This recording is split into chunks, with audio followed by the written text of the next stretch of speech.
Yeah, it could be used. So try to find out who the right person at City Quantum is to talk about EV infrastructure.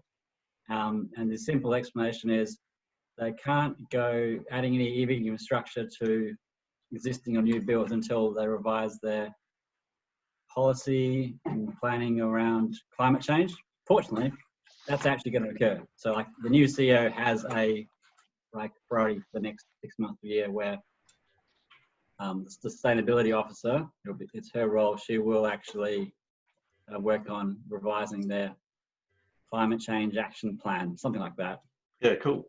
It's interesting I've skimmed over it, and it's quite clear that when it was written, more affordable solar and battery technology just didn't exist. So there's very little mention of anything more than some solar being added to their own buildings, which they did. They've done that.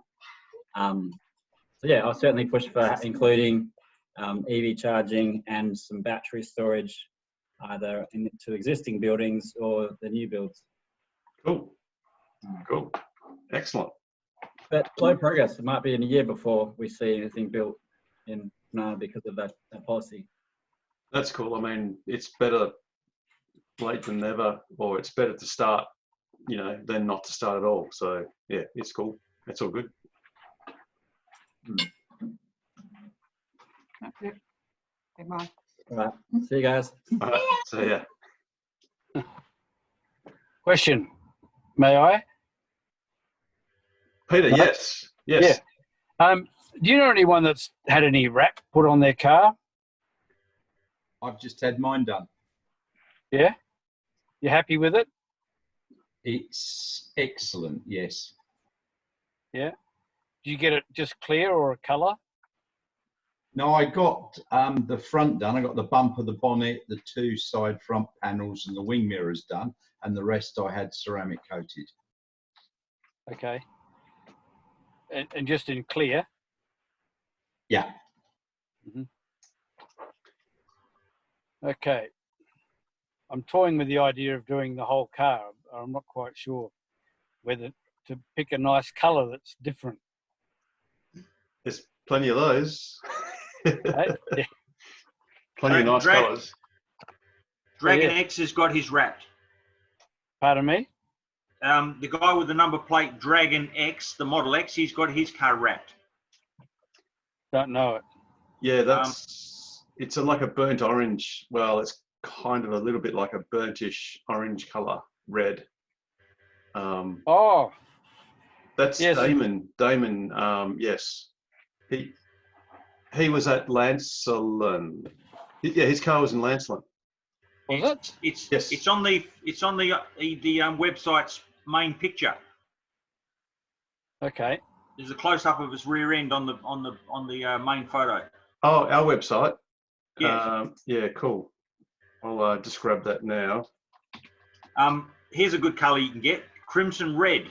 That's the new colour that's going to come out of the Germany factory. No, I was thinking of maybe a very pale powder blue, which would be all right with the white insides and all. Yeah, that sounds good. That's what the colour I think Rob was referring to. If that's the one you think, Rob. Yes, that's it. It doesn't actually look like that though. It's kind of a bit more burnt orange-ish. Yeah, that looks more like a standard red. One of the guys I was talking to today said that he did a Model 3 in some red colour. That may be it. Where was he from? Distinct something or other in Osborne Park. So, Peter, you're saying a powdery blue. Is that shiny or matte? No, gloss. Shiny. Oh, gloss, right. Yeah, cool. Nice. Cool. What colour's your car, Pete? White. Oh, yeah, cool. Well, that's the easiest. Yeah. Well, I guess it doesn't really matter because it's fully wrapped anyway. So if you actually on Sunday, if you come into our meetup, I am. Damon's car might be somewhere in Freo. It probably won't be at the car park, the Cappuccino car park, because that's basically always full, except for the 4 EV bays. But you could have a look at how they've done it. So I remember seeing Damon's car, and I mean, obviously when you open the doors, you'll see the hints of white because they don't wrap literally everything. Yep. But they basically wrap 99% of what you can, well, probably 99.5% of what you can see. It's just that sometimes you get like a little vestige of white peeping out in, panel gaps and stuff like that. Yeah, I'm intending to turn up on Sunday if I can. So, Awesome. Yeah, I mean, but I've just had mine clear wrapped. In the email I sent out, I sent a fairly subtle reference to the fact that, hey, don't everyone expect to be able to park at Cappuccino Strip, because, we won't park there because we'll let someone else park instead. But unfortunately, I went there last Sunday as a trial run, and basically that car park is full. Although thankfully none of the EV bays were iced. Where else can you park in Freo though? There's the Queen's. There's a few council car parks around the Yes, place. there's a multi-story Queen's Cliff or Queen's something car park. Have a look on Google. Yeah, there are plenty of parking spots in Freo that are fairly close, like the Esplanade and similar. It's just the Cappuccino is ideal on any other day than when we go there, as in on this coming Sunday, because you've got 4 EV bays that are always free, well, almost always free. But obviously on Sunday there'll be chockers. I think so. Yeah. Yes, I'll absolutely. get there early and charge up. Get there at 9:30. 7 o'clock. Yeah, have breakfast. Yeah, that's right. Start up with breakfast. Yeah, I'll have breakfast and the morning coffee. But that's all right. But then us eagle-eyed EVs will look at your car closely and see if it's actually charging or not, and then we'll whinge on PlugShare. I'll turn it right down so it'll take 8 hours to charge. Yeah, so you turn the heater up so you use more energy. Yeah, bloody hell. Oh, Okay. dear, oh dear. Hey, Peter, actually, Harold, you might be able to put it up on your screen. I just put into the notes a file of a Model S, which was wrapped in it wasn't a shiny one, it was a matte blue. But one of the dealers in Perth has got that one for sale. So if you wanted to have a look to see what it looks like in real life.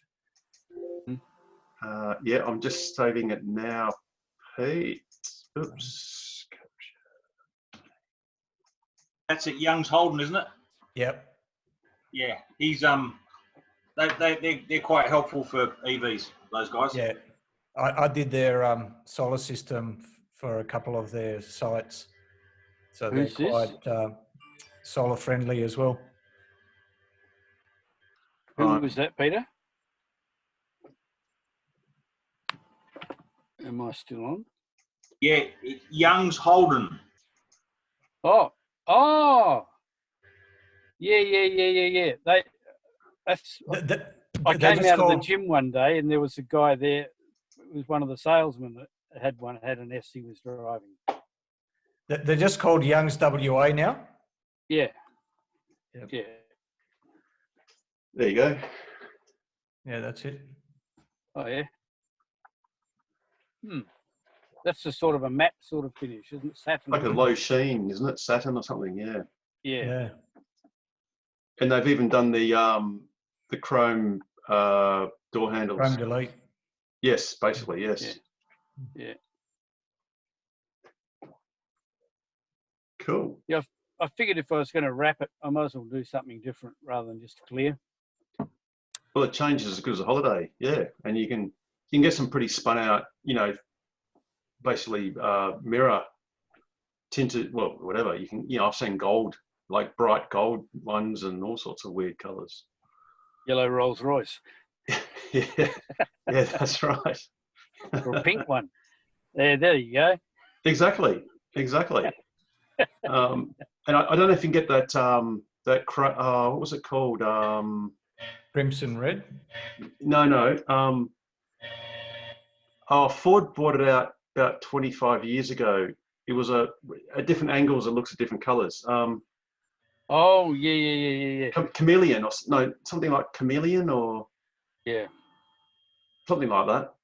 Didn't Elon mention that on one of his Twitter feeds back maybe 3, 4, 5 weeks ago about the Berlin paint shop? Yes. And yeah, he said that they'll be able to do something similar where the paint looks a different color depending on the angle of the light. Yes, and that was the crimson that I forget who mentioned that's coming out at Berlin, or it's being debuted in Berlin. Crimson red, which the theory is it'll look similar to signature red, but nicer. Yeah, I guess. Apparently, Elon's one of his old Model S cars is painted in that colour. They've had it painted, and he's been driving around with that colour on it. It was something called Crimson Purple or something like that, wasn't it? It got purple in the name. I'm just about to put it up on the notes, a photo of it, so you can have a look. Hey, if you like, you can just screen share it if you've got a spare screen available. You can just chuck it up if you like, or. I don't. Just okay, that's cool. Yeah, if you just put it up, I'll download it. That's cool. That's okay. Okay, thank you. It's 6 meg, so I might yeah, no worries. make it a bit smaller. Oh, it doesn't matter. It'll work. Okay. Now, the next thing is I took myself for a drive up to New Norcia on the weekend, and some of the roads was rough as guts, and it sounded like I was belting along on a bass drum. And so I was just curious to know if anybody's done any putting that sticky stuff on the inside of the door panels and boot and whatever to stop the drumming noise or help to stop it. You and Nyland did a video 6 months ago, maybe late last year, putting in noise deadening in his Model 3, and he spent a fair bit of money. It was like a couple of €1,000, I think, roughly. Oh. And this was I mean anyone in Perth. Oh no, I'm just saying, because what he noted was that even though he put premium sound deadening in, it seemed to have very little effect. Oh, okay. So,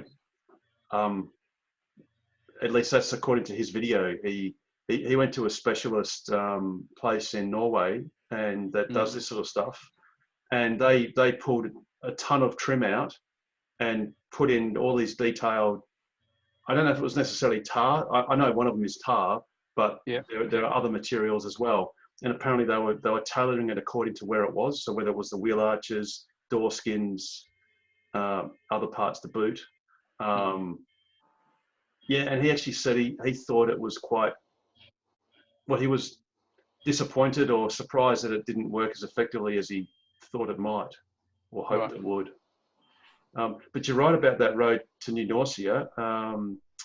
My wife and I went there probably a couple of years ago, and the road's really rough in sections where we actually found that the back of the car was actually knocking, like there was something in the back pillar that was knocking, but we can't repeat it. We haven't been able to repeat it since. In other words, unless we go on that same piece of road, we haven't been able to actually replicate that knocking noise. So it is a pretty bad stretch of road there. Yes. I had a brown car when I got back. Well, red. Yes. Well, maybe you should get. So that's why you're going red. No. No, I'm not going red. No. It's if I was Italian. If you go blue, you'll go. If you go blue with the red dirt, then you'll get green. Yeah. Sort of. Green. Oh dear. Red and blue, and I'll have purple. Oh, sorry, you will too. My bad. Yeah. Of course. I'm not good on the colour wheel. I've ordered some door seals too from over east, because I went to the car wash down at Whitford's a couple of weeks ago, and it was a rainy day. And by the time I got back home, there was all crap all down underneath the door on the bottom little panel. Obviously, they hadn't washed underneath the doors, and the rain had washed it all back out again. So these seals go right on the perimeter of the doors, so you actually get a double seal. You know what I mean? Cool. On this car, the door seals are a fair way inboard. Hopefully that'll have a bit of effect, keep the dirt out as well as a bit of noise, maybe. Yeah, right. Nice. Anyone done that one? No? The silence Nobody. is deafening. Yeah, it is, isn't it? Here's this other image of the car, the other car, which, oh, that's a burgundy looking. Oh, look is at it? that. Isn't it? Yeah. So is that Elon's car? Yeah, that's supposedly his personal car that he drives most of the time. That's the Right. one that he's got the alpha version of the latest FSD rewrite running on. Yes. So is that thought to be the colour that he's referring to for Berlin? Yeah. Yes, he's referred to it on a tweet. Yeah, right. Correct. Yep. Not bad, that. Yeah, I like that colour. I'm pretty sure he said it was a prototype of the colour, so it might not be exactly that. Yep. Yeah, it's okay. It's not, I don't know, it's not spectacular, but then Different. It really reminds me of the Founders Edition colour yeah, on the X. yeah, the signature series, yeah. That's right, yeah. Yeah. The other colour I like is the new Nissan Aria, the rose gold that they had on their launch. I like that colour as well.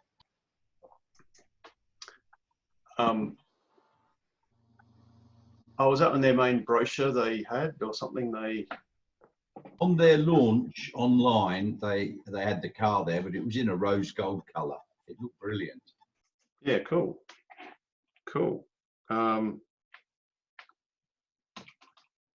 Let's see if I can bring it up. Nissan Aria.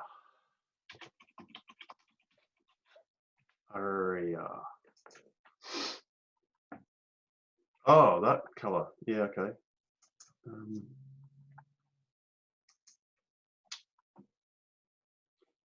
Oh, yes. Here we go. You mean... Not too different from your Model X, Harold, with a bit of a champagne tinge to it. Yes, except mine's a lot dirtier. Yeah, I like that colour. It's a nice colour. Yeah.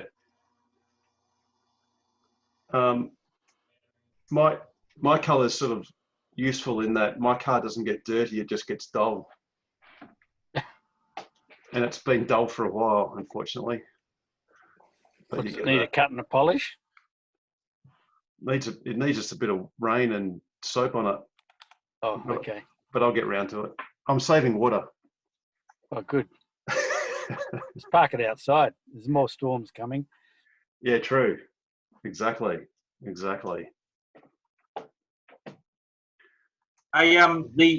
The two signature red Model S's that are in Perth, they're both actually very unique cars. One of them was Evoque Limousine's original car. It was sent over from Sydney. That's got a lot of kilometres on it. And the other one is one of the only Teslas in Australia, one of only 3 Teslas in Australia that doesn't have any autopilot hardware. And actually, I can't remember their names, but me and Emma actually had dinner with them. We happened to both stop at the same at the Eaton Supercharger probably about 2 years ago now. Yeah, lovely, family. But yeah, they said it came from over east, but yeah, it's the only one I've ever seen. Yeah, nice. Was that the Evoque Limousine one? No, I think it was the other one. Well, I can't be sure. But... What number plate did it have? Oh, I can't remember now. But they certainly knew who I was because they saw my rego plate, looked up the Excel spreadsheet, found my number, and then text me while we were driving down the freeway. So yeah, we all met up. But no, they're really nice. But yeah, it's the only one I've ever seen. But yeah, great guys. It's a beautiful colour. When you see it up close, it really is lovely colour. Signature red. Yeah, well, I guess all our Cybertruckers will be getting signature stainless steel. Signature sink. Yeah, that's right. But then we'll get it wrapped just like Peter's car. Yeah. Oh, Nigel, a week or two ago, actually I was out last week. The week before, you were talking about driving on country roads and the autopilot won't let you go more than about 70 or something. Is that? Yeah, no, down south when I went to Albany a few weeks ago, a lot of the roads between Bridgetown and Albany that we were driving down were set at 50 in the maps, but the speed limit was 80, 90 and 100. So if you were on autopilot, you couldn't do more than 50, which was a bit of a pain when the speed limit was 90. So I actually had to steer it.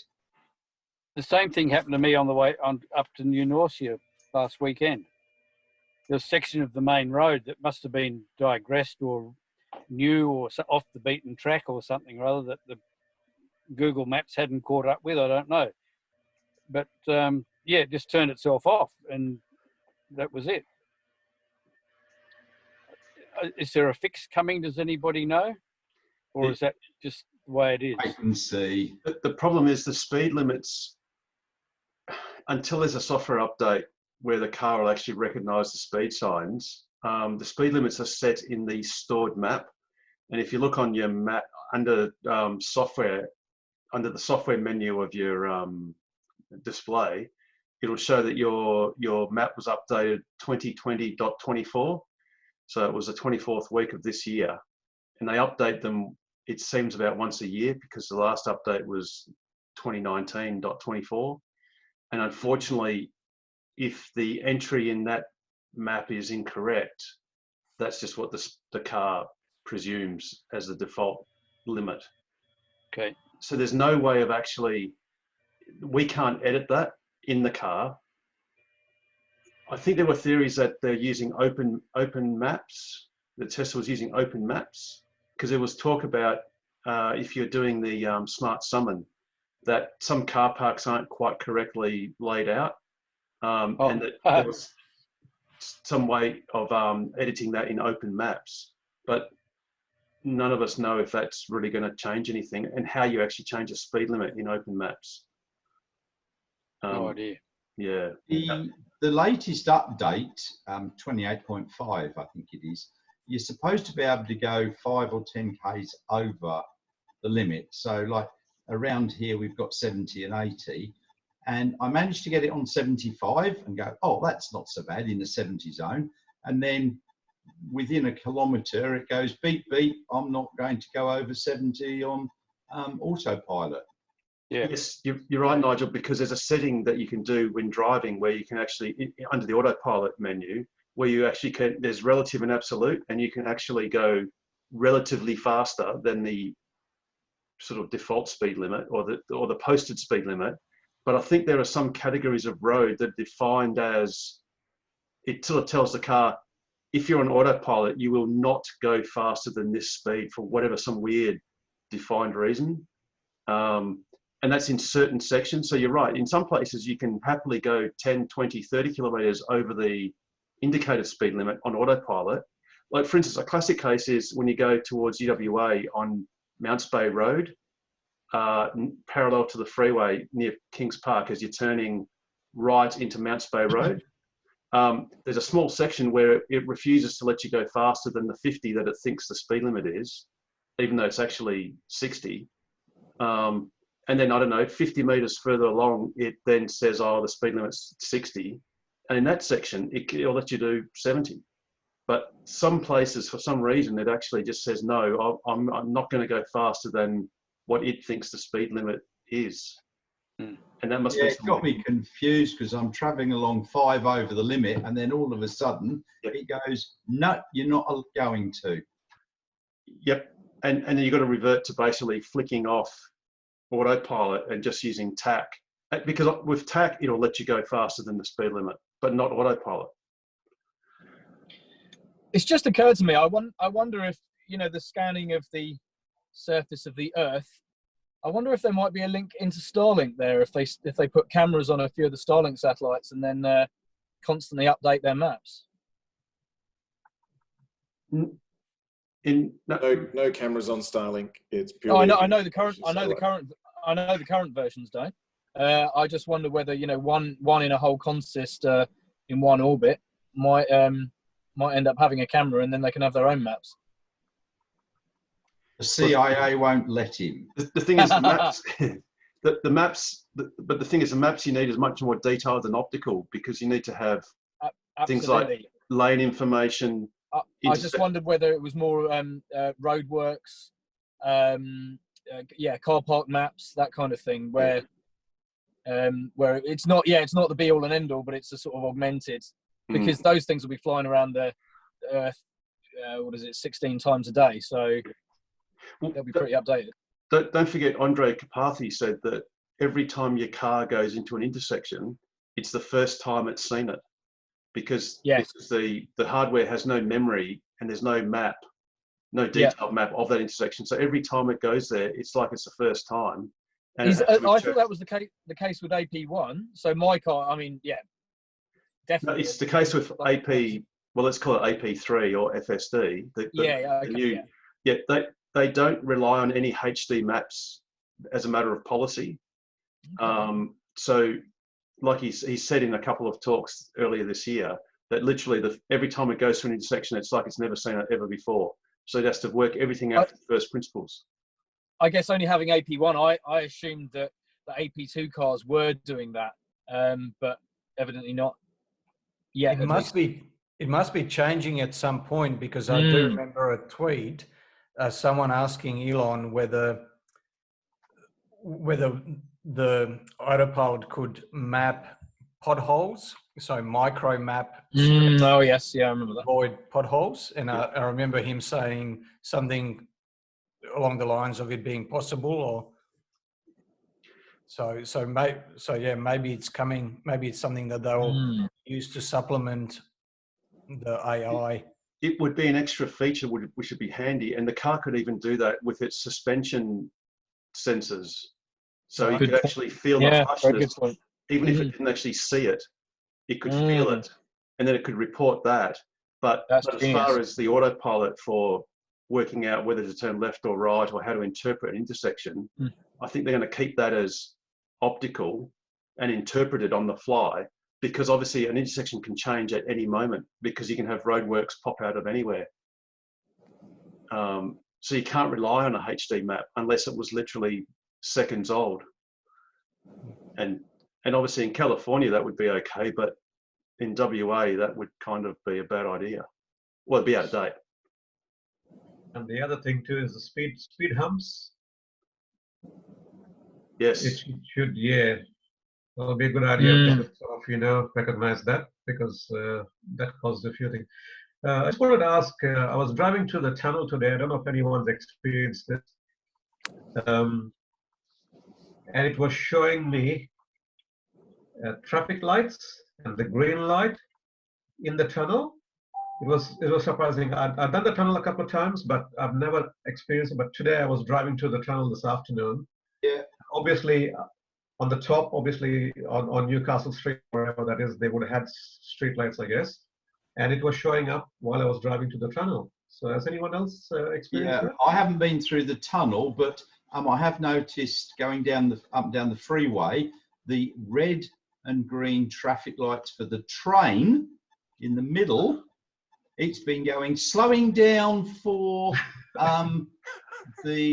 for a traffic intersection. And the other thing is coming up to traffic lights, when you've got those two orange things flashing because it's going to change, it says slowing down through junction or whatever, or I forget the exact terminology, but it says I'm slowing down, it slows down, then it picks up speed, then it says I'm going to stop at the traffic lights. Wow, that just proves that Tesla have got so much more development to do. Yeah, because I mean the road conditions in Australia are totally different to any other country. Just going to pick up on that comment just about the tunnel. It wouldn't be picking up the green lights on the top of the tunnel roof, would it? Possibly, yes. Yeah. Maybe it's reading the map data or something like that, because otherwise it's possible to see through all that thick concrete, I guess, and stuff like that. So. Yeah, I think actually it might be a combination of the two. I think some of it is GP map based, where it it knows there's an intersection there, so it Yes. might misinterpret because the tunnel's underneath the level above. But I Yes. think it also does process the appearance of a traffic light, because of course your map could be out of date and there could be a new intersection that's been put there, or temporary traffic lights. So why is it slowing down for the orange flashing lights, and it's actually got a line across on the screen at that point, and then it slows down, goes through it, and then it'll stop at the red traffic lights? maybe because it's interpreting, it's interpreting it. It's not interpreting it as an intersection, as a traffic light. That could be amber, and it's inferring a white line, which is where it needs to stop, just in line with those lights. It doesn't say it's stopping. It says it's slowing for a traffic intersection, or whatever the wording is. I forget. Yeah, it. right. Well, that implies that it's actually doing what it should, which is it's interpreting the flashing amber lights as the pre-warning. as it goes. It's I kind think of it's all optical. Yes. I don't think it knows that there's traffic lights above the tunnel. I thought intersections were actually mapped. I think they may be, but it's still interpreting the lights on the top of the tunnel, just the same as it's interpreting the lights on the rail line. If I'm in the outside lane, it's going, hang on, there's a light here. What are you doing? Well, and let's hope it's adding those to like not a blacklist, well, effectively a blacklist, where it's saying, well, I thought it was a traffic light. There's no corroborating evidence that it really still is a traffic light, so maybe it might eventually discard those and realise that that's in the middle of well, it's not on the drivable part of the freeway, and who knows, it might go back to the mothership and say, hey, we'll discount those then. They're rail signalling lights and not traffic lights, hopefully. Yeah, but then it also gets confused if you've got the straight on and the turn right or turn left, and I'm sitting there waiting to turn, and I've got a red light, but it's showing green. And vice versa, because it's interpreting the green light, which is going straight, and I've got the red turn right. And then if I get a green one, it's showing red, but I go through it. What's it interpreting then? It's not showing the two lights. Hopefully that's sending that information, that screenshot, or maybe a short video snippet back to the mothership saying, I thought it was a state that it's not. And because I'm wrong, I'll send you the information and you sort it out, hopefully. Because don't forget, in the rest of the world, some traffic lights are horizontal, so that, you know, the red is to the left and the green is to the right, and vice versa, I think. And you've got all these other weird and wonderful combinations. So it's a diabolical thing for the car to try and work out. So yeah, hopefully, Nigel, your car would have sent that snippet to the mothership saying, hey, this is different to what we expect. And a bit like Elon Musk said, anytime that there's user input, that should be considered an error. So perhaps it's going to be doing that.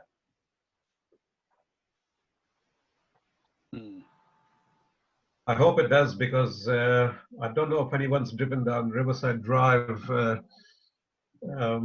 just beyond the bell tower.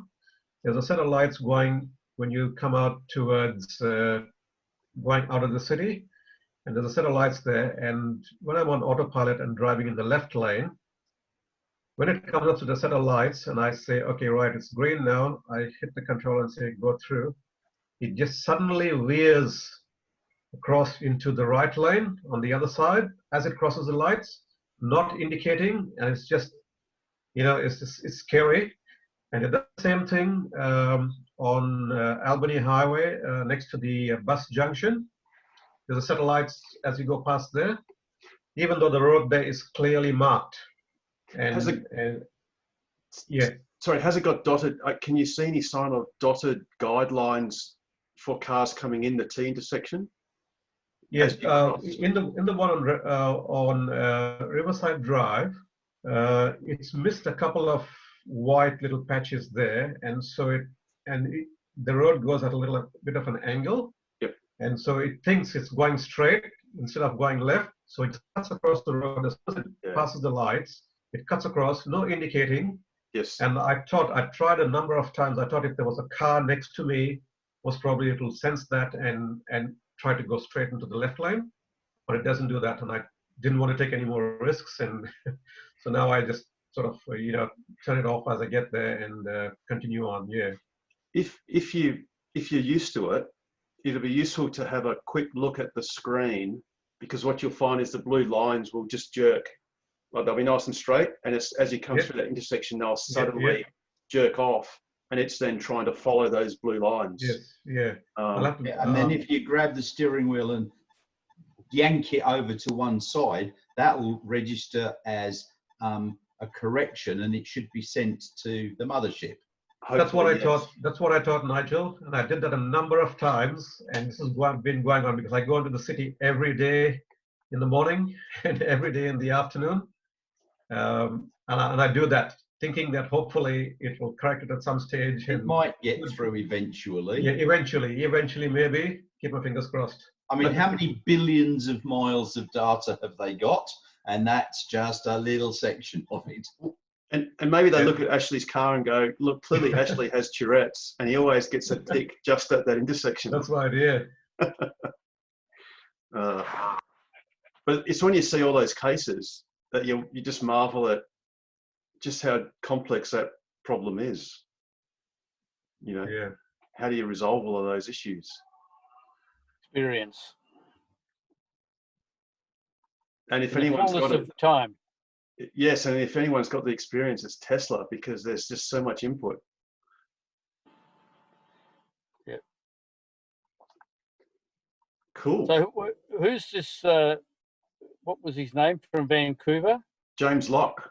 He's coming on later, is he? If he wakes up in time. Yeah. Well, it's early for him. It's only very early. It's 5 a.m. 5:08. Yes. Yeah. In God bless him.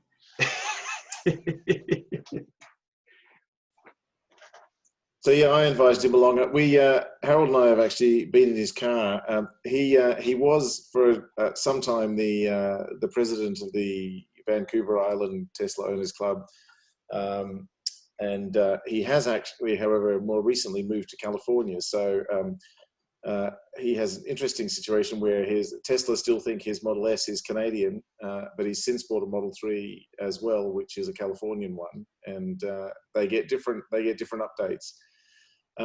But one of the interesting things is what I thought might be of interest to people is he's done a few different things. He's got Tesla to install a complete solar and Powerwall solution at his house, which of course is now starting to happen here in Australia as well. They're really expensive still in Australia, but hopefully their pricing will get a bit more reasonable. But the other thing that is of interest to some of us, but possibly not everyone, is he's got a 2017 Model S that he's just both updated the Autopilot computer to hardware 3. He's had that done, but he also paid to have his infotainment computer upgraded to the new version as well, which is something that will, we understand, be available to us very soon as well. So I thought it'd be nice to get him to have a bit of a chat about one of the unique things about owning a Tesla, which is it doesn't stay the same. So with every other car I've owned, you buy it, and the feature set you buy it with is basically what it keeps for the entire life of the car. But my experience with the Tesla is that you can do updates, which is kind of cool. It's magic. It is. Well, mine got faster about 6 months after I bought it, which was kind of cool, via software over the air. There's been various things on Model 3s. Has anyone here bought the speed upgrade? Did that happen in Australian cars or for Model 3? What upgrade? My understanding was there was an acceleration upgrade you could buy. Holy shit. Isn't that just the performance model? No, it's the SR Pluses, I think. Sorry, LRs, long range. Long range, yeah. I've got an SR, so. Is anyone here got a long range? If you had a long range rear drive, all-wheel drive, there was a basically you could get it uncorked so that it went faster, and it was just a software update, just same as my Model S. Yeah, I think they got the 0 to 100 from 4.5 seconds down to about 3.9 with the paid upgrade. Oh gosh, that's a big one. For a couple of grand, I think. Yeah. I mean, my SR Plus at what 5.5 seconds beats just about anything off at the traffic light. So Yeah. Yeah, but Nigel, too fast is barely fast enough. That is the alarming. The alarming thing is how used I've got to it. So when I buy the next one, it has to be faster. I can't just have a 5 second 0 to 100. It has to go faster than that next time. 5 seconds for grandpa. That's the dilemma I find. I'm like, I can't go anything less than performance now. I'm stuffed. Can't go back. You always want I want one minus 5 seconds. you have to go the Roadster. Yeah. Ooh. With the SpaceX pack. 1.1 second.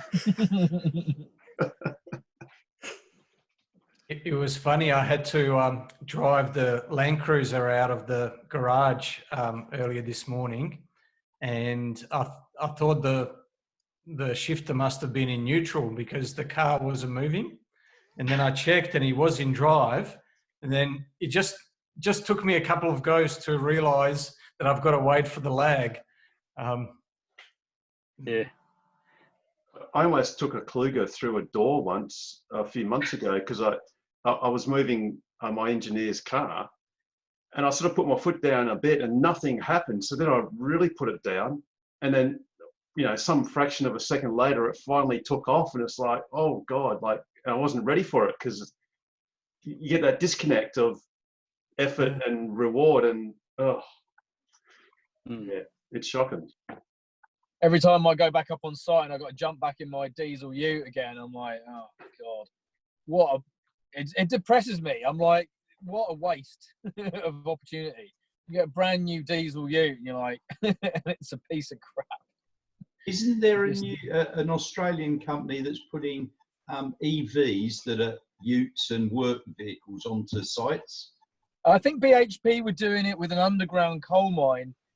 South Australia, Victoria, I'm not sure, but they were doing it for emissions underground rather than for any, I guess, big philanthropic mission.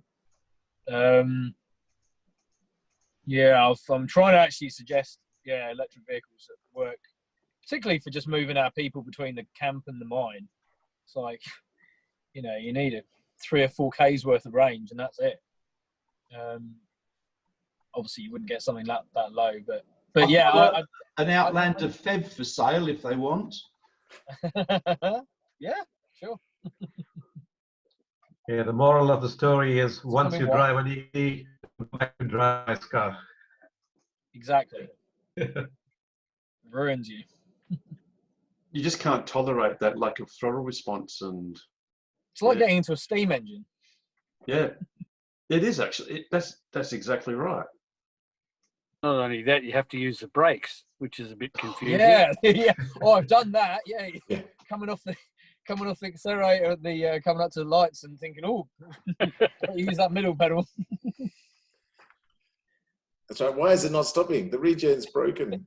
Yeah. Oh, have I got 100%? Have I just charged up at the supercharger? Yeah, that's right. But what amazes me the most is you got people out there actively suggesting that, it's outrageous that we want these diesel things off the road. They're just bizarre to me. Anyway, Preaching to the converted. Well, what's that saying that the Stone Age didn't end because lack of stones? For lack of stones, there was something better. Yeah. Dear, oh dear. It's a big problem though. I just can't see, because the problem as well is, I'm always facing, I'm sure that I'm not alone in that, I tell other friends and that about EVs, a lot of whom are actually, even in mining now, are saying, oh, electric's inevitable, but maybe people that would want to, but your problem is you're competing with second-hand fossil fuel vehicles that are $1,000, you know, and you know, so you know, in the UK you can buy an EV for, you know, equivalent of 10,000 Aussie dollars, and you know, and you won't get a great range from an old Leaf or a Zoe, but you know, that's the sort of thing that just doesn't exist here. That's why we need a cash for clunkers program. And They're Australian also the EVs. most polluting. Yeah, those older ICE vehicles are also the most polluting cars on the road as well.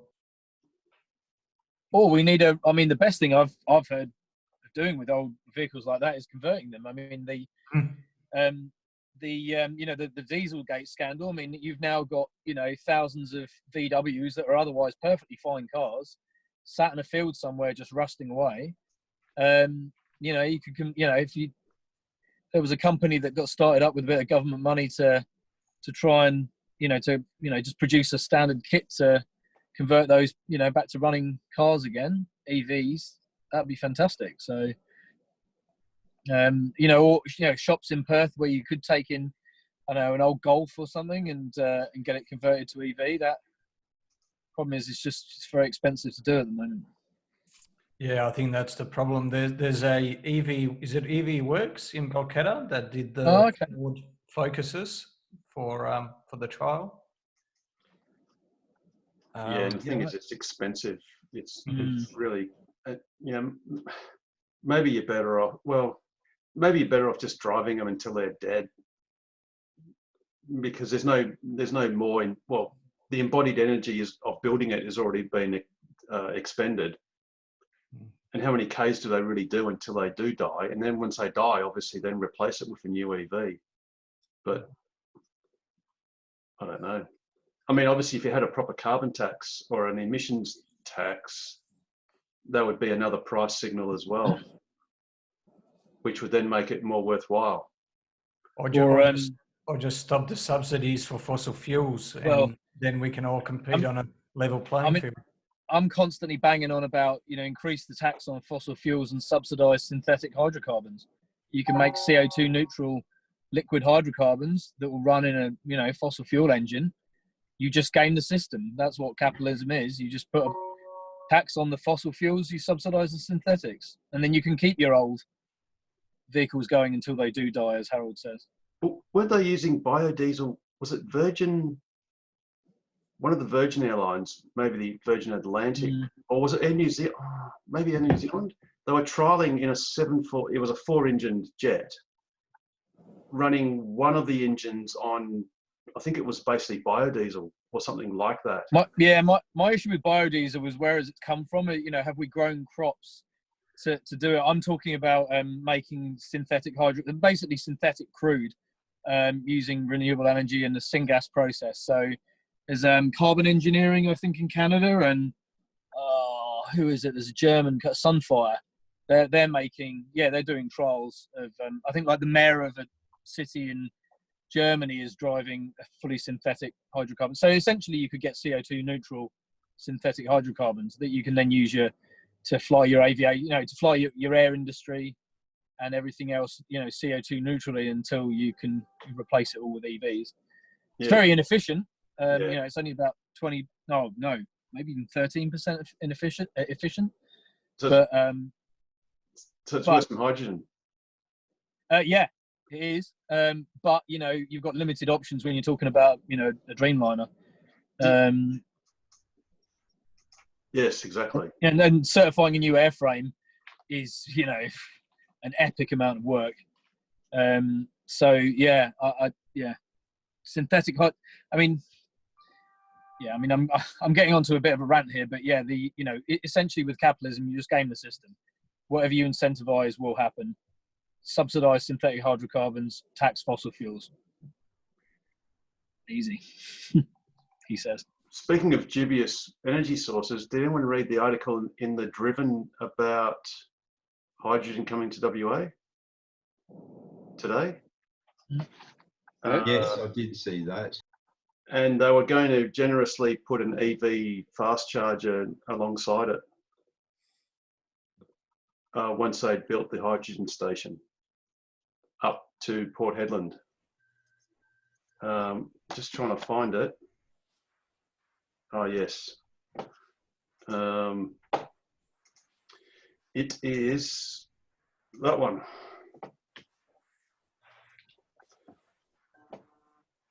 And it basically talks about somewhere down here. It's green hydrogen. Oh yes, Infinite Blue Energy will be rolling out initial fuel stations as part of its market commitments for initial heavy vehicles in Western Australia. This is planned for late 2021. And they go on to talk about they're going to also put an EV fast charger alongside, because that sort of makes sense. But yes, if any of you guys want to have a look at it, that's kind of an interesting article.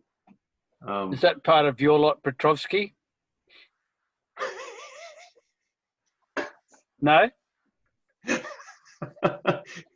It's Infinite Blue Energy. that kind of reminds me of something that Peter Brock had developed, wasn't it? That blue something energy filter for his fuel in his cars. Don't remember. It was the energy polarizer or something like that. They were magnets they put on the. Yeah. Another scam. And it polarized to the color blue or something, or some frequency that was a blue color. It sounds like Pete Evans and his frequencies to fix up COVID. That works. That totally works. Yeah. But yeah, let's hope that the state government does announce something soon as far as DC charging infrastructure. Yeah. How are you getting on with your mods down the southwest? Yeah, I'm progressing. I'm making I'm making progress. It's slow, but I'm very confident that I know the mechanism for why it doesn't work, and we just got to complete the solution. So yeah, I basically managed to get something that wasn't working at all to half working, which means I'm on the right track. So yeah, it's looking good, but it may still take a few weeks. But hopefully we can get all those RAC highway chargers working for Model 3s and Teslas in general. Yeah. So we're getting there.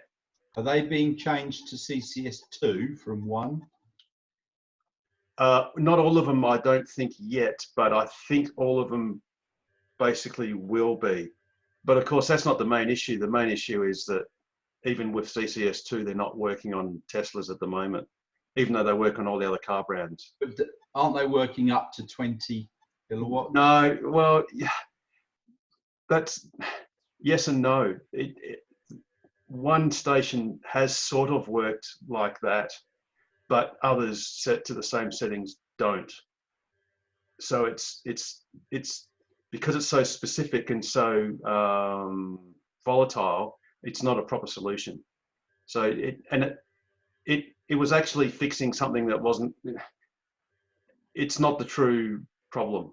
It's not the power level per se. It's just interference that's caused as part of the way it generates the power.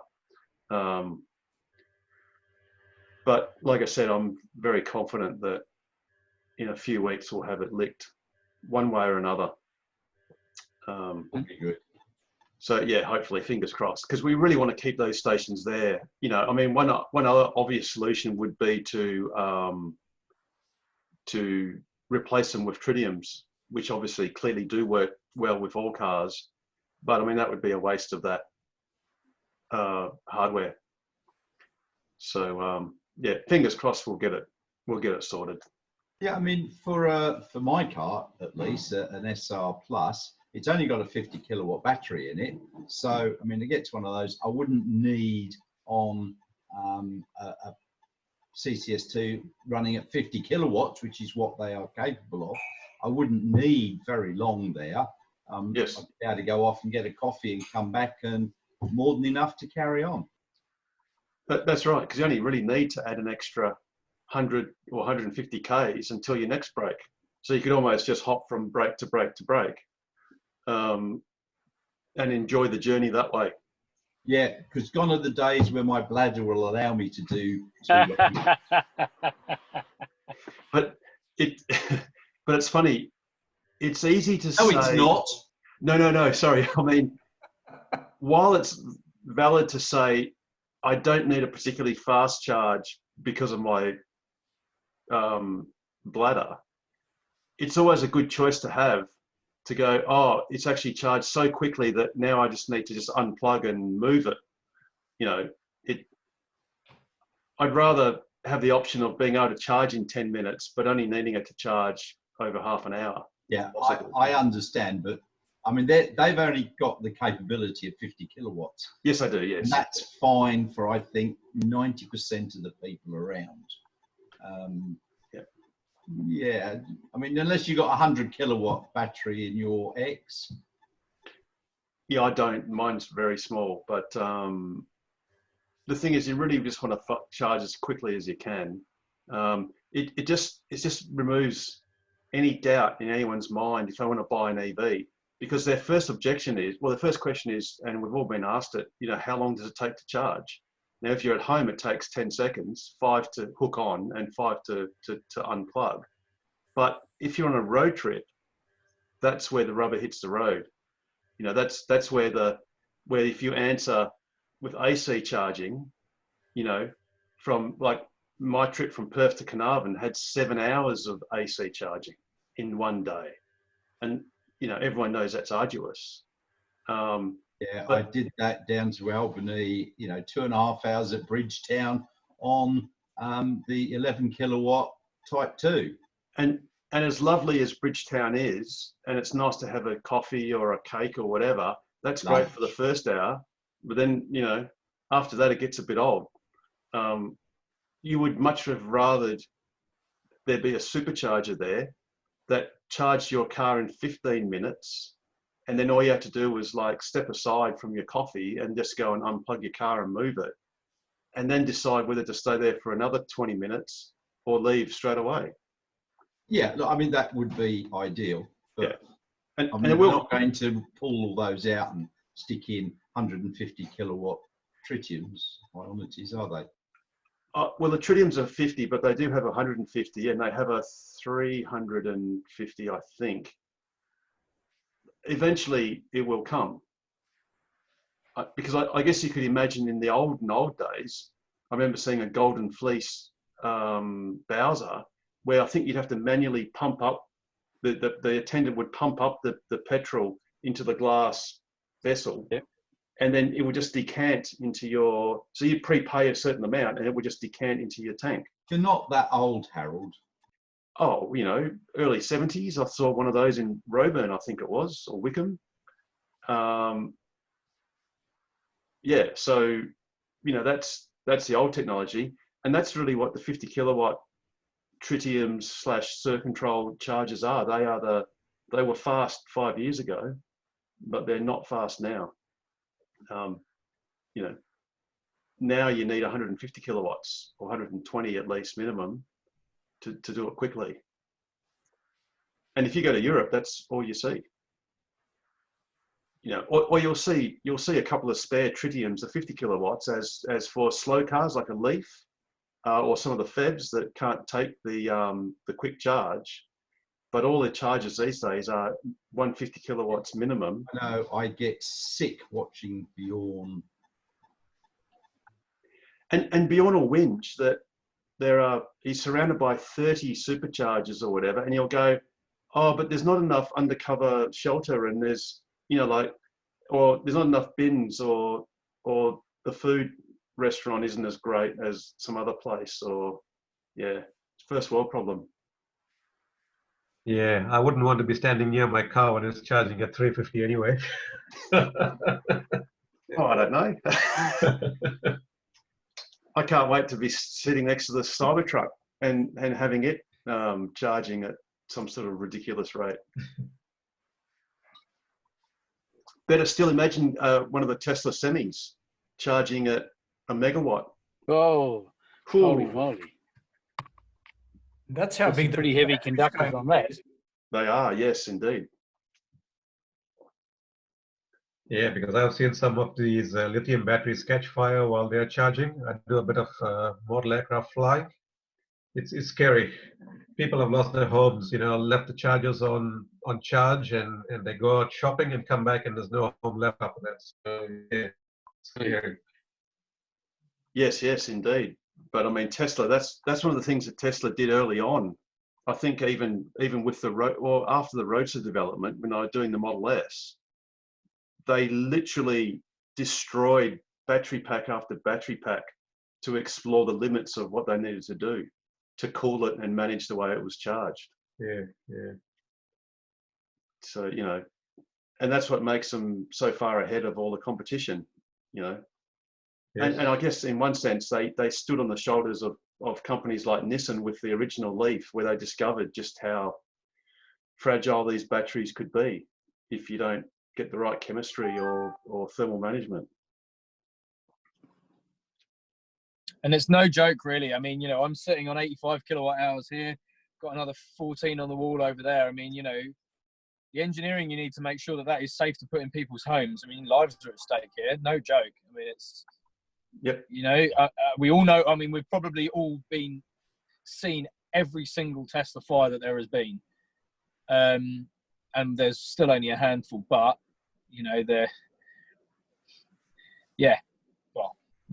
we all know the consequences. Fire as often as petrol cars. Oh, yes. well, like 10th of the time, I think. So yeah. And the nice.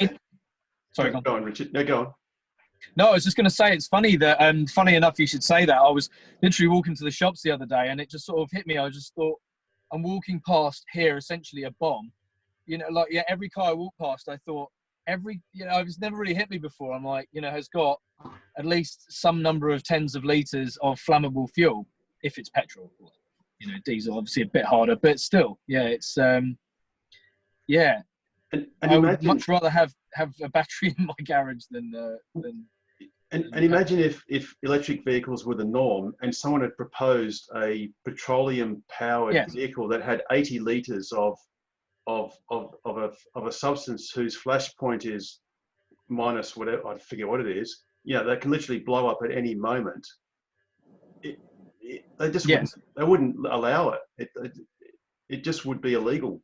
It would never be done. I think so would alcohol if it was introduced today. Yes, and I've heard that anecdote with aspirin.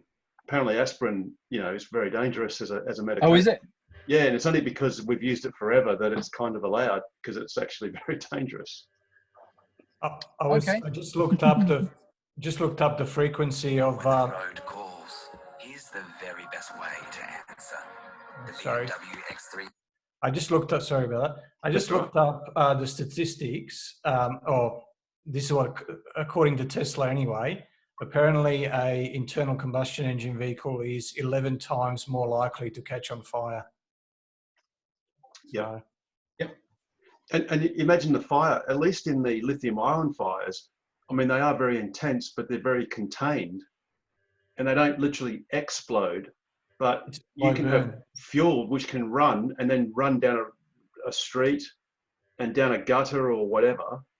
And there can actually become explosions if you get the right vapor and all that sort of stuff. On Saturday, there was that car accident on Armadale Road. You saw where the young fella lost control and went across the medium strip. No. His little four-cylinder run into a SUV.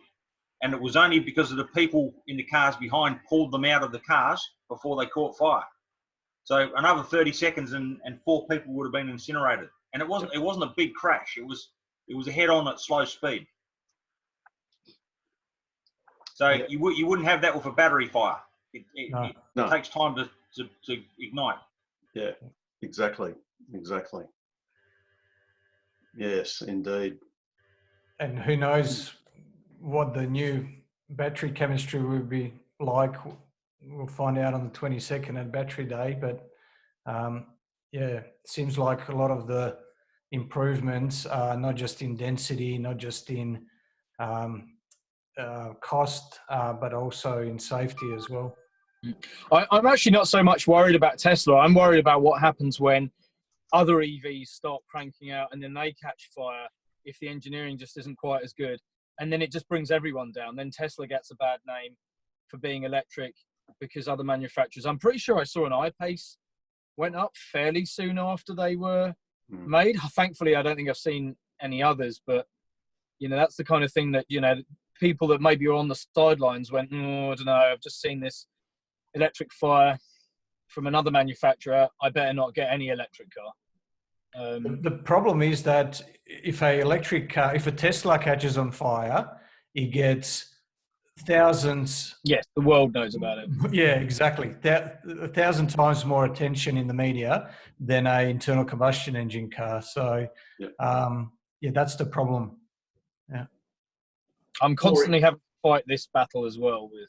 Yeah, or it runs into an overturned truck on the freeway, and it's in a different country, and it's aired in every country in the world.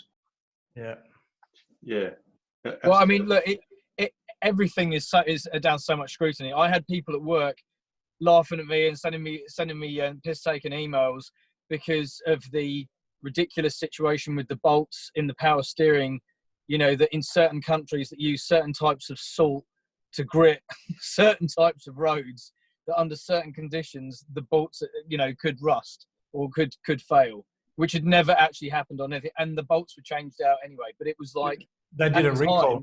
Yeah, at the time it was everyone was and it's oh gosh.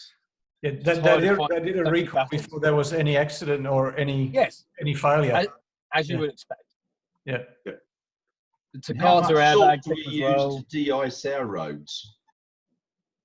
I think it's not. Yeah, it's a different type of salt, isn't it? It was only. Is it potassium chloride, perhaps? Not maybe. Or do we actually use salt to de-ice? We don't in WA because there's no ice. Yeah, exactly. you might have hit a crux of a problem there. Actually, Australia, I think you're right. No, Australia, I don't think we, even in Victoria, in the Alps. No, I don't think so. Yeah. I don't use salt. It's not that bad. I'm going to go and get a beer. Good idea. Yeah, cool. Speaking of which, I'm looking forward. You're going to bring another 10 back. Oh, hang on. But Peter's in the car. He can't sit in the car and drink beer. He's in his garage. By the looks of things. Yes, exactly. If Top Gear can do it while they're technically sailing in the Arctic, I'm sure he can get smashed in his car. Oh dear. And I'm looking forward to Sunday having a few beers because we'll be walking down. So. Nice work. Yes. The three of you. The three of us. Yes, there will be a little young person with us as well. So. Awesome. Oh, it'd be good. We sussed out the place actually two Sundays ago, and it's great. It's called the Arbor, and we're actually going underground because there's like an underground bar, but it's got like skylights and whatever. Oh yeah, we've been up. Yeah, me and Em, we've been there a few times. Yep. But yeah, not to the downstairs room. I didn't even know that existed. So yeah, it's cool because you're almost guaranteed of it being empty. And we can always follow our noses. Like when we went 2 Sundays ago, it was quite busy because it was a Derby week. So heaps of people in Freo to watch the Derby later that afternoon. And so upstairs in the sun was all busy, but underneath it was quiet. It was deserted actually. So that's probably a good place to start. Right. There's enough area there for, if there's 50 of us come or 30 or whatever, there's plenty of room. So yeah, we'll just see how it goes. Whereabouts? Well, it pretty much almost used to be our local. So and I didn't even know that it had a downstairs room. So it's obviously a lot of people don't. Yeah, no, we sort of sussed the whole place out. It's pretty cool. It's actually a great venue. There's lots of different choices and options, and it's pretty good. It's probably the best place in Freo at the moment, I dare say, as far as variety. Yeah, you can get grilled foreskin sandwiches.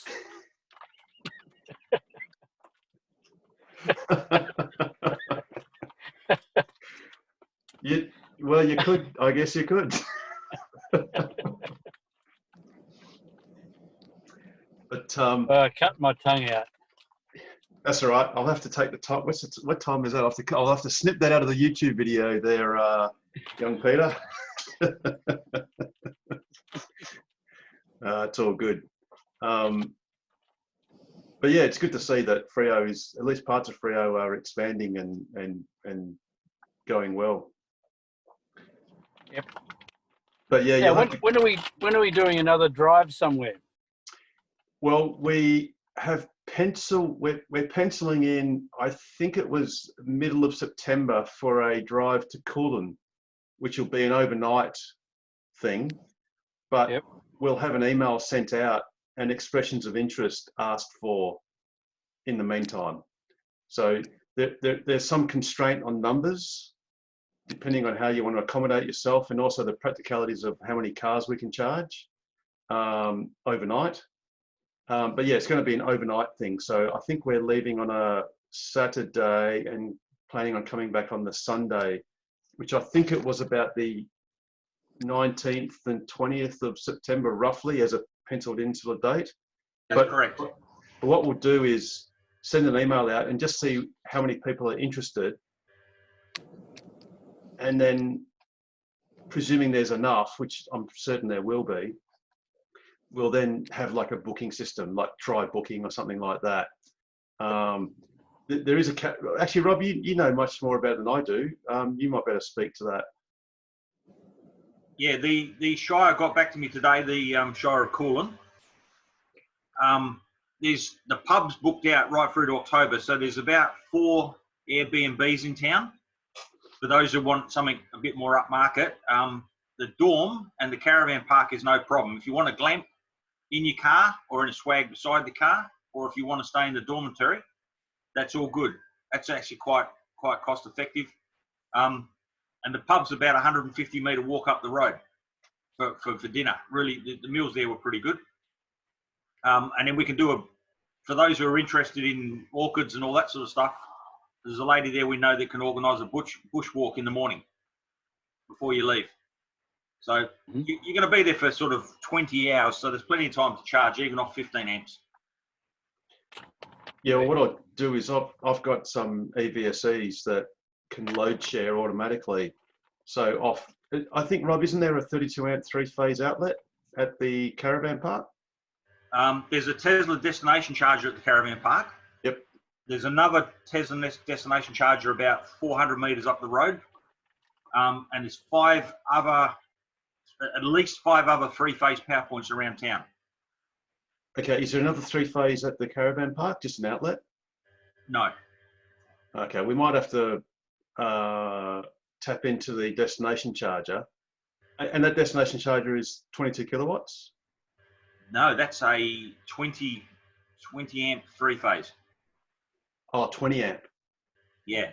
The one that's up the road has got a 22 kilowatt destination charger plus a 22 kilowatt 3-phase plug next to it. Oh, up the road. Okay, so yeah. So what we could do is we could get at least 4 cars there, and I've got this load balancing EVSE set up where you could basically strap 4 cars to that one outlet, and it'll just negotiate between the cars, and it'll just effectively, by the end of the 20-hour period, all of those cars will be full. So there'll be plenty of capacity, and Coolin is only, it's less than 300 k's away, Rob. If you go via Armidale, it's 260 kilometres from the McDonald's Type 2, but there's also Brookton, which has got a Type 2, 22 kilowatt Type 2 there. And then if you go the other way via Williams, which is obviously a little bit longer, you can do a bit of a top-up charge at Williams. Well, the thing is, at 260 k's, every car in our club can get to Coolin without charging. That's right, yeah. So I'm going to recommend that people, if they go one way, come back the other way. It's different scenery. And if you've read Albert Facey, if you've read his book, His house is on the way if you go via Williams. Yeah, cool. Wickerpin. Wasn't he in Manjimup? No, Wickerpin. Facey? Thought Albert Facey was in Manjimup. His house is in Wickerpin. Okay. James, you've arrived. I was going to say good morning, James. Conversation about everybody. About Western Australia and long drives. But hey, welcome and good morning. Thanks, guys. Thanks for getting up at 5:45 your time. Yeah, no problem. Coffee, I'm good. What we would call stupid o'clock. Ain't that the truth? Yeah. Yeah, we'll let the bit of caffeine get into your bloodstream so you can liven up. But excuse us for drinking kind of harder stuff. Oh, no problem. Cheers. That's right. So hey, would you like to introduce James? Do you want me to introduce James? Yes, okay. Please do. since you're the gentleman that sucked James into waking up too early to talk to us. Absolutely. Well, James is a Canadian that's pretending not to be a Canadian. Yeah. And are you still the president of the Vancouver Island Tesla Owners Club, or For a short period, yeah. right? But you've been living in California now for 6 months or so, or Yep. Yeah. So I met James a couple of times at the Tesla leadership meetups which are both so far been in the States, and there was meant to be one in Europe kind of soon, but that's not going to happen this year. And then the next one is still meant to be, I think, in Australia. But so James has a Model S about the same age as mine, that one, and which is his Canadian car. Did Tesla ever convert it to be an American, US car, or is it still Canadian as far as they're concerned? Still Canadian as far as they're concerned, and they said there's nothing they can do about that. So. Right. So the reason I asked him along was mostly out of slight level of jealousy, because James is one of the first people I know who's managed to get his Autopilot 2 Model S updated with all the new fruit, and so I guess it would be great to talk about why you would want to do that and spend hard-earned cash to do that, and I guess what it's done for your 3.5-year-old car. Yeah, no, I just did the MCU V2 upgrade with the full self-driving, and it's an awesome upgrade. I highly recommend it to anyone who has an older MCU. Do you just want me to talk about it, Ken? Do you want me just to give you kind of a breakdown of what I've noticed? Yeah, absolutely. Okay. Yeah. Tell us all about it. I guess why you did it, and whether the outcome is well, obviously you've just answered that question up to was worthwhile, and I guess what it brings to your car. Yeah, definitely. So basically, I'm an IT guy. I mean, I'm all about tech. I love the latest tech, latest phone, stuff like that. So I mean, the upgrade was a no-brainer when Elon announced it. But the main reason we were looking at doing it is our MCU version 1 had the dreaded yellow border, which I'm guessing impacts Australian vehicles as well. So I had that replaced physically once. I had the UV treatment, and it started coming back. So as soon as MCU V2 was out, I was going after it just for that, because I'm like, if I'm paying money for a new screen anyway, might as well get the new hardware. When I saw and then when we got the Model 3, I noticed how much faster and more responsive the MCU was than version 1. I mean, version 1 is not that bad. I mean, it's a great computer, but just comparison-wise, I was noticing the difference whenever I got in the Model S after driving the Model 3. So I definitely wanted to upgrade for that $2,500 US. So we just got it done last Friday, and the performance improvement was immediately noticeable. First thing, some of the first things I noticed is on our Model S, we always had this cell phone signal issue. It was 1 or 2 bars. It seemed to always be at 1 bar. And I had Tesla look at it, they're like, everything's good. The car worked fine. I mean, there was no internet issues per se, but low signal strength never is a good thing when you're trying to use internet connected devices. On this car, it's been 5 bars. So MCU seems to have done that. My door handle seemed to respond faster to the car. I'm not waiting for the door handle to pop out. It's presenting like it used to. And what was the other quick thing I noticed? What was the last thing I noticed? But anyway, just the whole performance of the MCU is as fast as a Model 3. Screens render quickly, maps render quickly. When you pick a destination, you don't have to go get a coffee, come back, find the destination calculated. I mean, it's within 3 seconds. I calculate a 5,000 mile trip and it's got it. And then it takes about 45 seconds to do all the calculations for the battery and show you what the arrival percentage will be. Music's much more responsive when you're going into Slack or Spotify. I don't know what you guys have in Australia for your music choices, but you can tap and just go through the menu and pick a song without any delay. So, I mean, that's kind of just highlights how much more responsive it is for that 2500. I'm sure Australia will have the pain of like Canada does with the exchange rate, because I think I saw 3,600 Canadian dollars for the same upgrade. So I'm guessing you guys will be in that same neighborhood, Australian dollars. So yeah, probably. The other cool thing, I mean, my warranty is about to expire on my S. I'm just about 100,000 miles, the 2017 S, and this actually resets the clock because Tesla updated the warranty terms for a new MCU to 2 years, no kilometers, no mile warranty. So I've got a new 2-year warranty on my MCU, which is great. Yeah, so that's great. Yeah. So if you guys have any questions on that, happy to answer them. I did do some before and after videos. I just have to sit down and edit it and put together a video. Anyway, no, that's what we're doing. Yeah, what happened to the road? Yeah. Well, welcome to Los Angeles roads, boys and girls. That's the Highway 14 out near Santa Clarita on the way to the I-5. So this is the other thing that I was very envious about is, of course, but this is an interesting thing because Tesla Cam and Sentry you get with the hardware 3 upgrade anyway, right? So yes, but I wouldn't dare try to run this on MCU V1.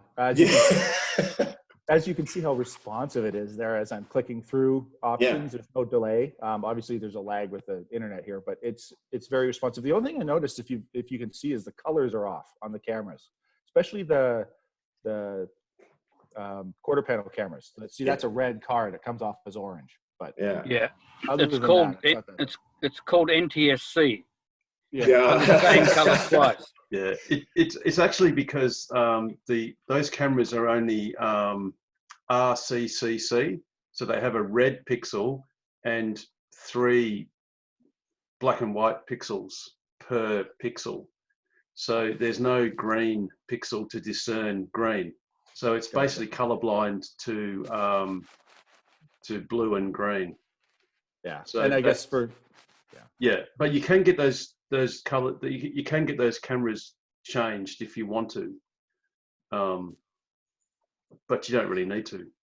No, as long as the full self-driving works like any other newer Model 3S, that's fine with me. It's just visually different.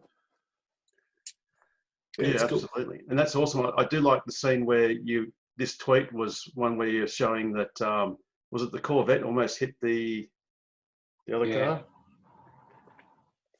This one. There, yeah. And then that guy on the left was so jacked up for the rest of the drive, just trying to chase that guy down, weaving through traffic. It was insane. It's so easy to just get people so riled up here. And how long since you actually had your car upgraded when you got that great footage?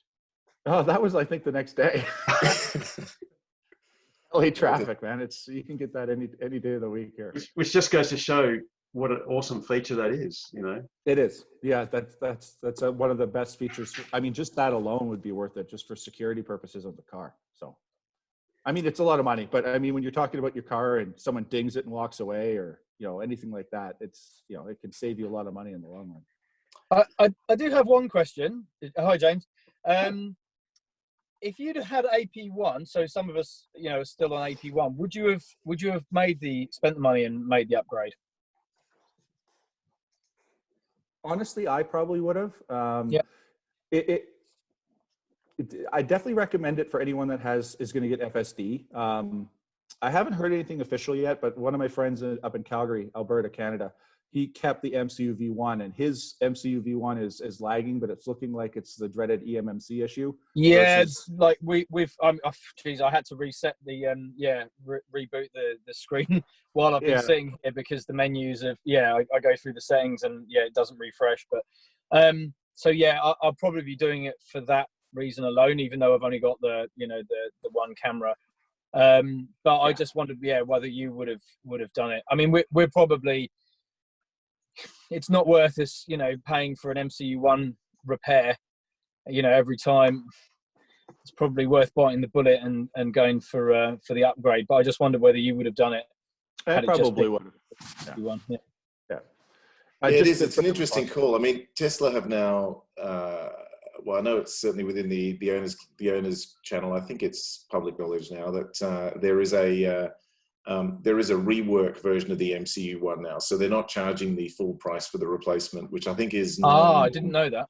$950 US, I think, is the price they've come up with at the moment, as opposed to what they used to charge for the MCU1. So, but yeah, look, from my position, and I think I agree that the difference between paying $950 US and $2,500 for a completely new computer that's heaps faster, I think that's a no-brainer from my perspective. But we all do it pretty much every few years when we upgrade our home computers, right? I mean, so well, that's right. That's right. Not quite that much, but it's the same idea. And I totally agree. I would actually get the MCU2 upgrade purely to get the new features such as Netflix and that's more responsiveness and all that sort of thing.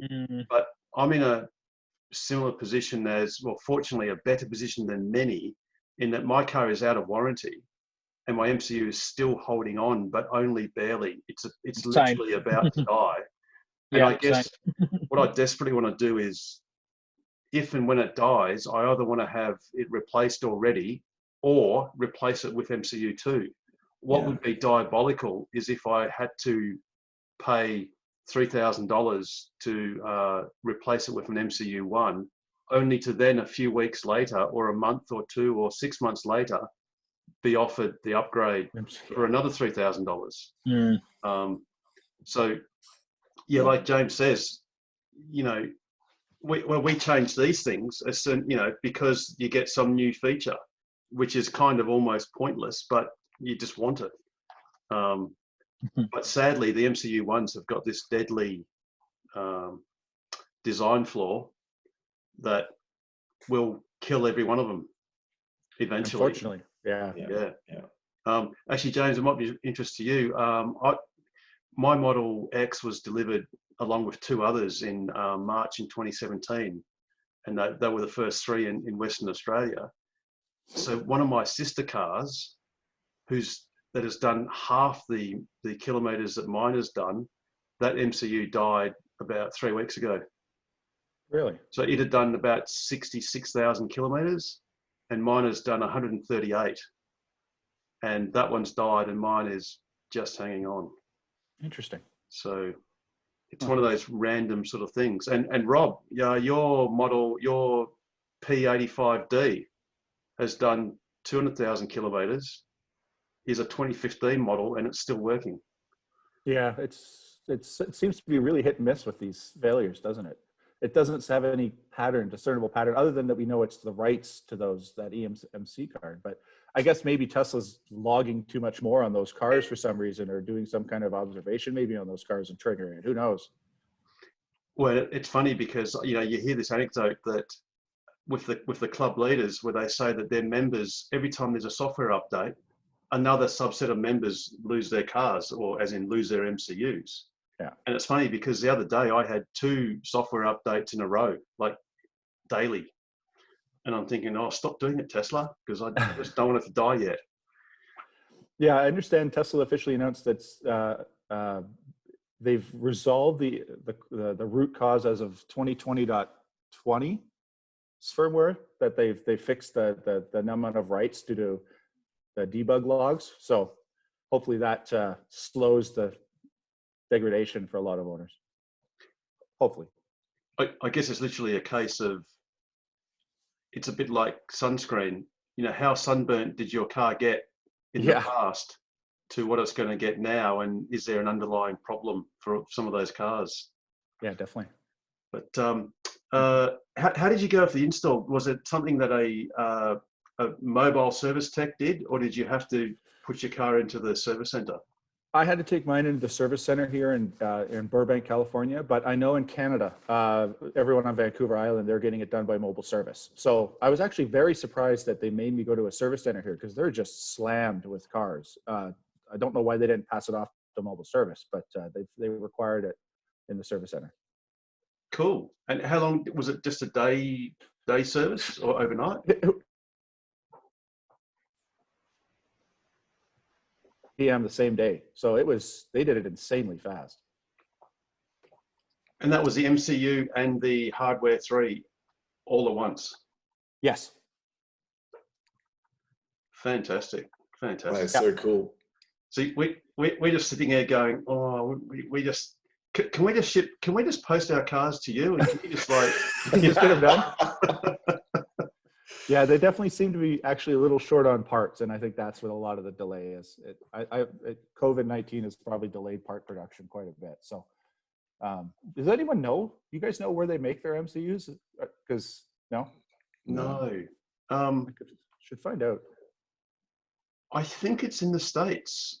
Yeah, I'm just wondering if it's in Fremont near the factory or. I don't know. See, the thing too is that there are a lot less Model S's and X's being built than there used to be, because their nameplate capacity is about 90,000 vehicles per year, and the last 4 quarters they've only produced 63,000. Yeah. So they've got spare capacity. But then there's a story, I don't know if you know, James, that I think the MCU that you've got in your car is different to the ones that the modern Model S's will have. Correct. Because the binnacle, like they also changed the binnacle, the center display. The dash. Instant cluster. Yeah.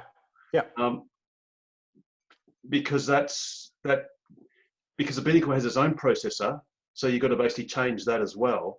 So I don't know, because of the wiring loom, there's some changes, isn't there? Because you've got hardware 2. I did. Sorry. Yeah, 2.0. Yes. Yeah. So the wiring loom was different to the hardware 2.5 version cars. Correct. So I guess maybe the issue is swap the wiring harness. Yeah. Yeah. I wondered if perhaps the MCU itself might be different than a standard modern MCU too. Like it might be a 2.1 or something like that. I don't know. I mean, that's a good question. Obviously, you can't see anything from the customer's point of view because they look identical. But from what I understand, I don't think so, because the part they got for my car as a Canadian VIN, like, it didn't cause them grief. It sounded like they just found an MCU V2 upgrade package with the wiring harness for my particular car and was able to do it. So it's not like they had to call a Canadian service center to get one shipped down to me, that I understand. They certainly didn't say that to me. They just said it was fun finding parts. That's all they told me. So how did you know that you could actually get your car upgraded? Did you just ask them on spec, or did Yes. your app come up with a notification? This is one of the most confusing things with Tesla, because for the FSD upgrade, they say wait till you're contacted. But for MCU2, they say watch the infotainment website. So it's tesla.com/support/infotainment. Yep. And then on there it says MCU AP 2.5 and AP2 cars can now request it. So I just did it via the app, and it said, is it available for my car now? Because I see it says available on the website. And they're like, yeah, we just have to order parts. That's all it was. Now that took 3 months, but still. Oh, so did they delay your booking, or did they give you a booking, or did they just? Yeah, so they said book. When I originally did it, I booked it, I think, 3 weeks in advance, and then as that approached, they said we have to push it for parts, and they pushed it a month. And then I started getting emails that a part was ordered, and they listed the part number, and then it was MCU V2 with FSD retrofit, and then I just had to wait until it showed up. So did you ask for the hardware the FSD upgrade as well? Or? Yes, you do them both at the same time. Yeah. Cool. I think it's required. Like if you want MCU V2 and you have AP2 or better, they do both at the same time. Cool. Yeah. Okay, so that took 3 months from when you sort of asked for it to when they actually had the part available. Yes. And there's a story behind that, but I'll just say, it took 3 months. Yeah, cool. Yes, okay. Well, at the moment, in Australia, if we try to order it, they just cancel it. They just say, no, we just We don't have it, and we don't know when. Although we have gotten correspondence from Tesla saying that it's expected that worldwide availability for that kit will be by the northern summer, which I googled, and that worked out to be about late September. So all of us here are hoping that that'll be the case. Yeah, no kidding. Especially with it would drive me nuts if I just replaced my MCU V1 and then this pops up. It'd be like, oh. Yes, indeed. Yeah. So tell us about your Powerwall and solar installation, James. Yeah, that was a really interesting experience. So, a typical Tesla fashion, it took 2 minutes to spend a crap ton of money, and then they just did their thing. So, yeah, so we ordered in December as soon as we took ownership of our house here, December 13th and then 2019. I put in the order with Tesla, and we ordered the large solar system with Powerwalls. It was pretty much a seamless experience. Typical communication issues with Tesla, but I got that sorted out pretty quick. And then they took care of everything. They did all the permitting, all the applications with all the different utilities, city applications, inspections, and then a very impressive installation team that happened. What was that, May? Yeah, they came May 13th, and then they had the solar panels on the house in a few hours, and the power walls went up really quick. The wiring was the longest part because we did the whole house off the power walls. So I had a referral power wall, ended up with 4, and was able to do the entire house off of backup. So yeah, so that's 120 amps off of the 4 power walls. Yeah, so it can run anything in the house. Awesome. Yeah. What was I thinking of? Oh, what you said was it a medium system? A large system. Large. So it has 36 panels. At the time when I ordered it, 11.36 kilowatts. Cool. Now that's much larger now. Because yes. It's 16 now, isn't it? That's the large. Yeah, just shy of 16 kilowatts. Now, this is and of course cheaper. This is going to make you cry, but roughly just for the solar panels for the 11 kilowatts, what were you looking at in US dollars just for the solar part? I think I just figured that out. I had that up in case you asked that question. So the power walls was just shy of 19,000. Yep. And then the solar cost me about 27,000. 27 just for the panels? Just panels installed, yes. 27,000 US dollars. Yeah. Okay. For 36 panels. Pete, having done solar, how much is a 6.6 kilowatt installed these days? As cheap as?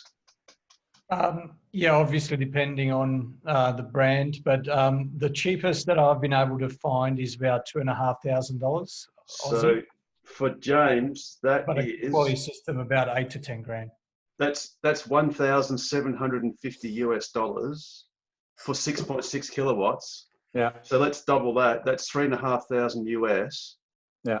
For 12 kilowatts. It's 13 kilowatts. Geez, I thought my $9,000 was expensive. And it's because you know how Tesla has now announced that their systems are the cheapest in the US, and they've got a price guarantee, and they're saying it's $1.49 US a watt. We are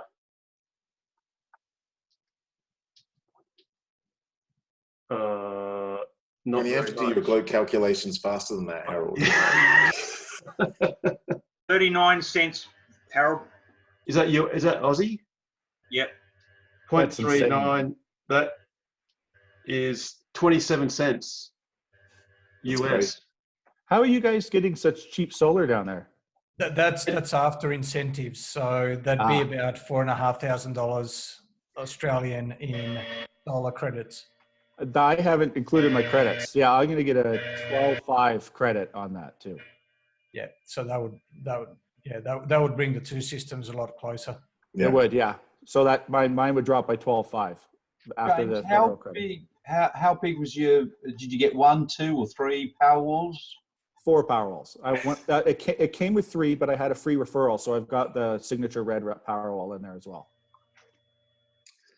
You get the And shiny each red one of those is 13 kilowatts, yes? 13 and a half, yeah.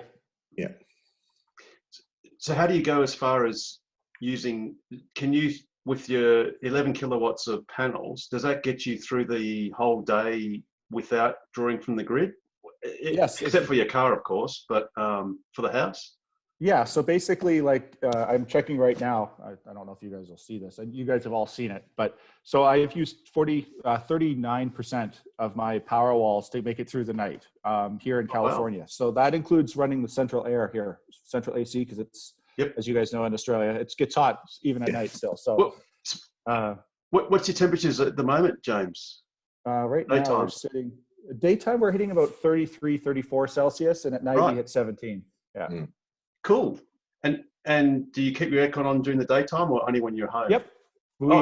Since we did this, we just leave it on and keep the house comfortable all day long. And we haven't been able to drain the power walls unless we charge the car, and then we can suck those power walls dry.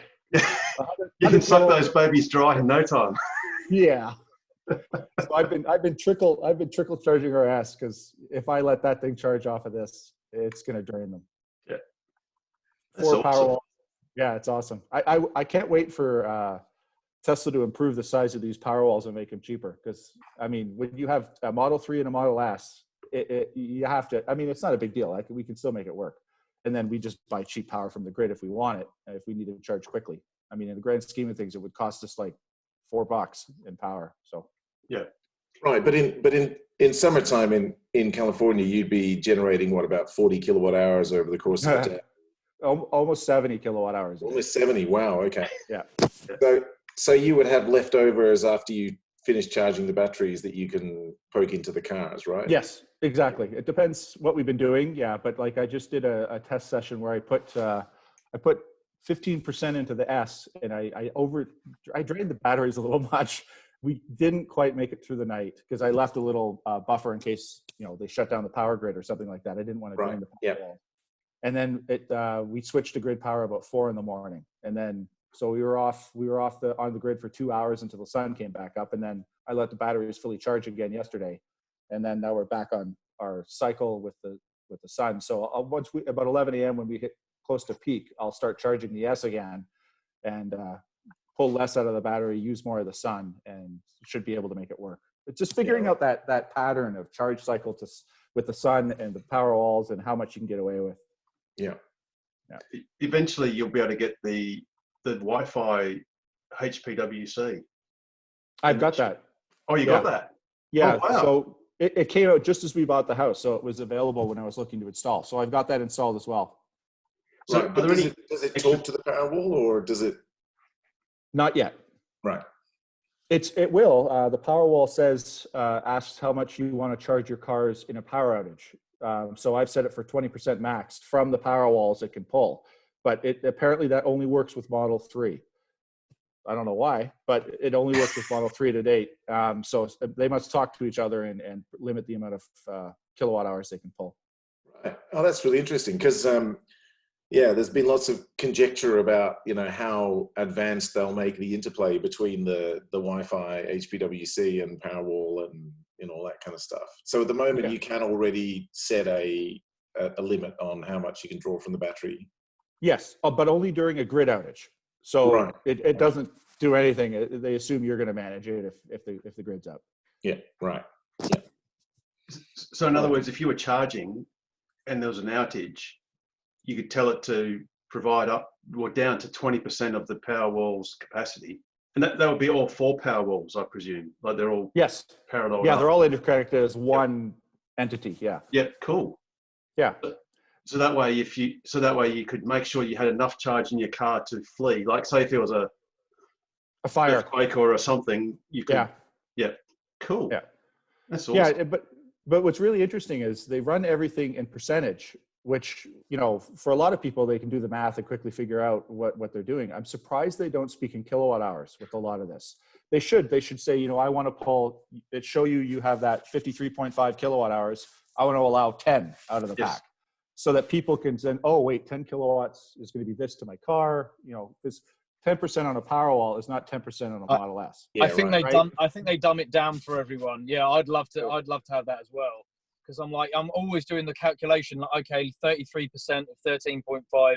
Exactly. Okay, yeah, it's like if it's just in kilowatt hours, give me that, or at least give me the option. Exactly. Plus, with the Powerwalls, I really wish they track so much awesome data, but they don't track the state of charge of the Powerwalls. So I'd love to see that cycle as it's, and you could adjust your living and change that wave as it's charging and discharging. And so I've been hammering Elon on Twitter trying to get that on there. Well, I've been hammering him about the supercharger network from coast to coast in Australia. Yeah, don't mention the war. And we just got it in Canada. So. Yeah, I'd love to do that trip. That'd be amazing. Yeah, we just got that in Canada, which is nice, and no one can use because of COVID. So. Yeah. Oh, I'd love to do coast to coast in Canada. That'd be incredible. Oh yeah, it's a great drive. And they're all V3 power superchargers. Yeah, that's why they were delayed. I found out because they were V2 and then V3 was released, so they had to retool everything because they were like, no, we're putting in V3s. What the? Yeah. So, We've been. It'd be nice for us to get anything. Yeah. I mean, even here in LA, guys, I mean, it looks like there's so many superchargers, but they need so many more here. It's just nuts. Well, yeah, when you look at the rollout map for California, the number of grey pins is amazing. But then there's so many cars. I mean, it's... Yeah. Oh, yeah. The trick here is how long you can go without seeing a Tesla. Well, if you held your breath, you'd never turn blue before you saw the next Tesla. Nope, never. You'd be breathing normally. Yeah. No, I'm serious. Like we go out and it's like, oh, 3, X, 3, Y, S. Like, oh, geez, stop counting. So I guess no one bothers to wave or do anything, acknowledge anyone because it's just It's just another car on the road. Yeah. Yeah. Right. I mean, when I was dropping my kids off in Canada, we had the only Tesla, right? So everyone's like, ooh. Here it's like every other car is a Tesla. So it's like, yeah. James, have you done any of the other accessories for the 3, such as the power liftgate or frunk or anything like that?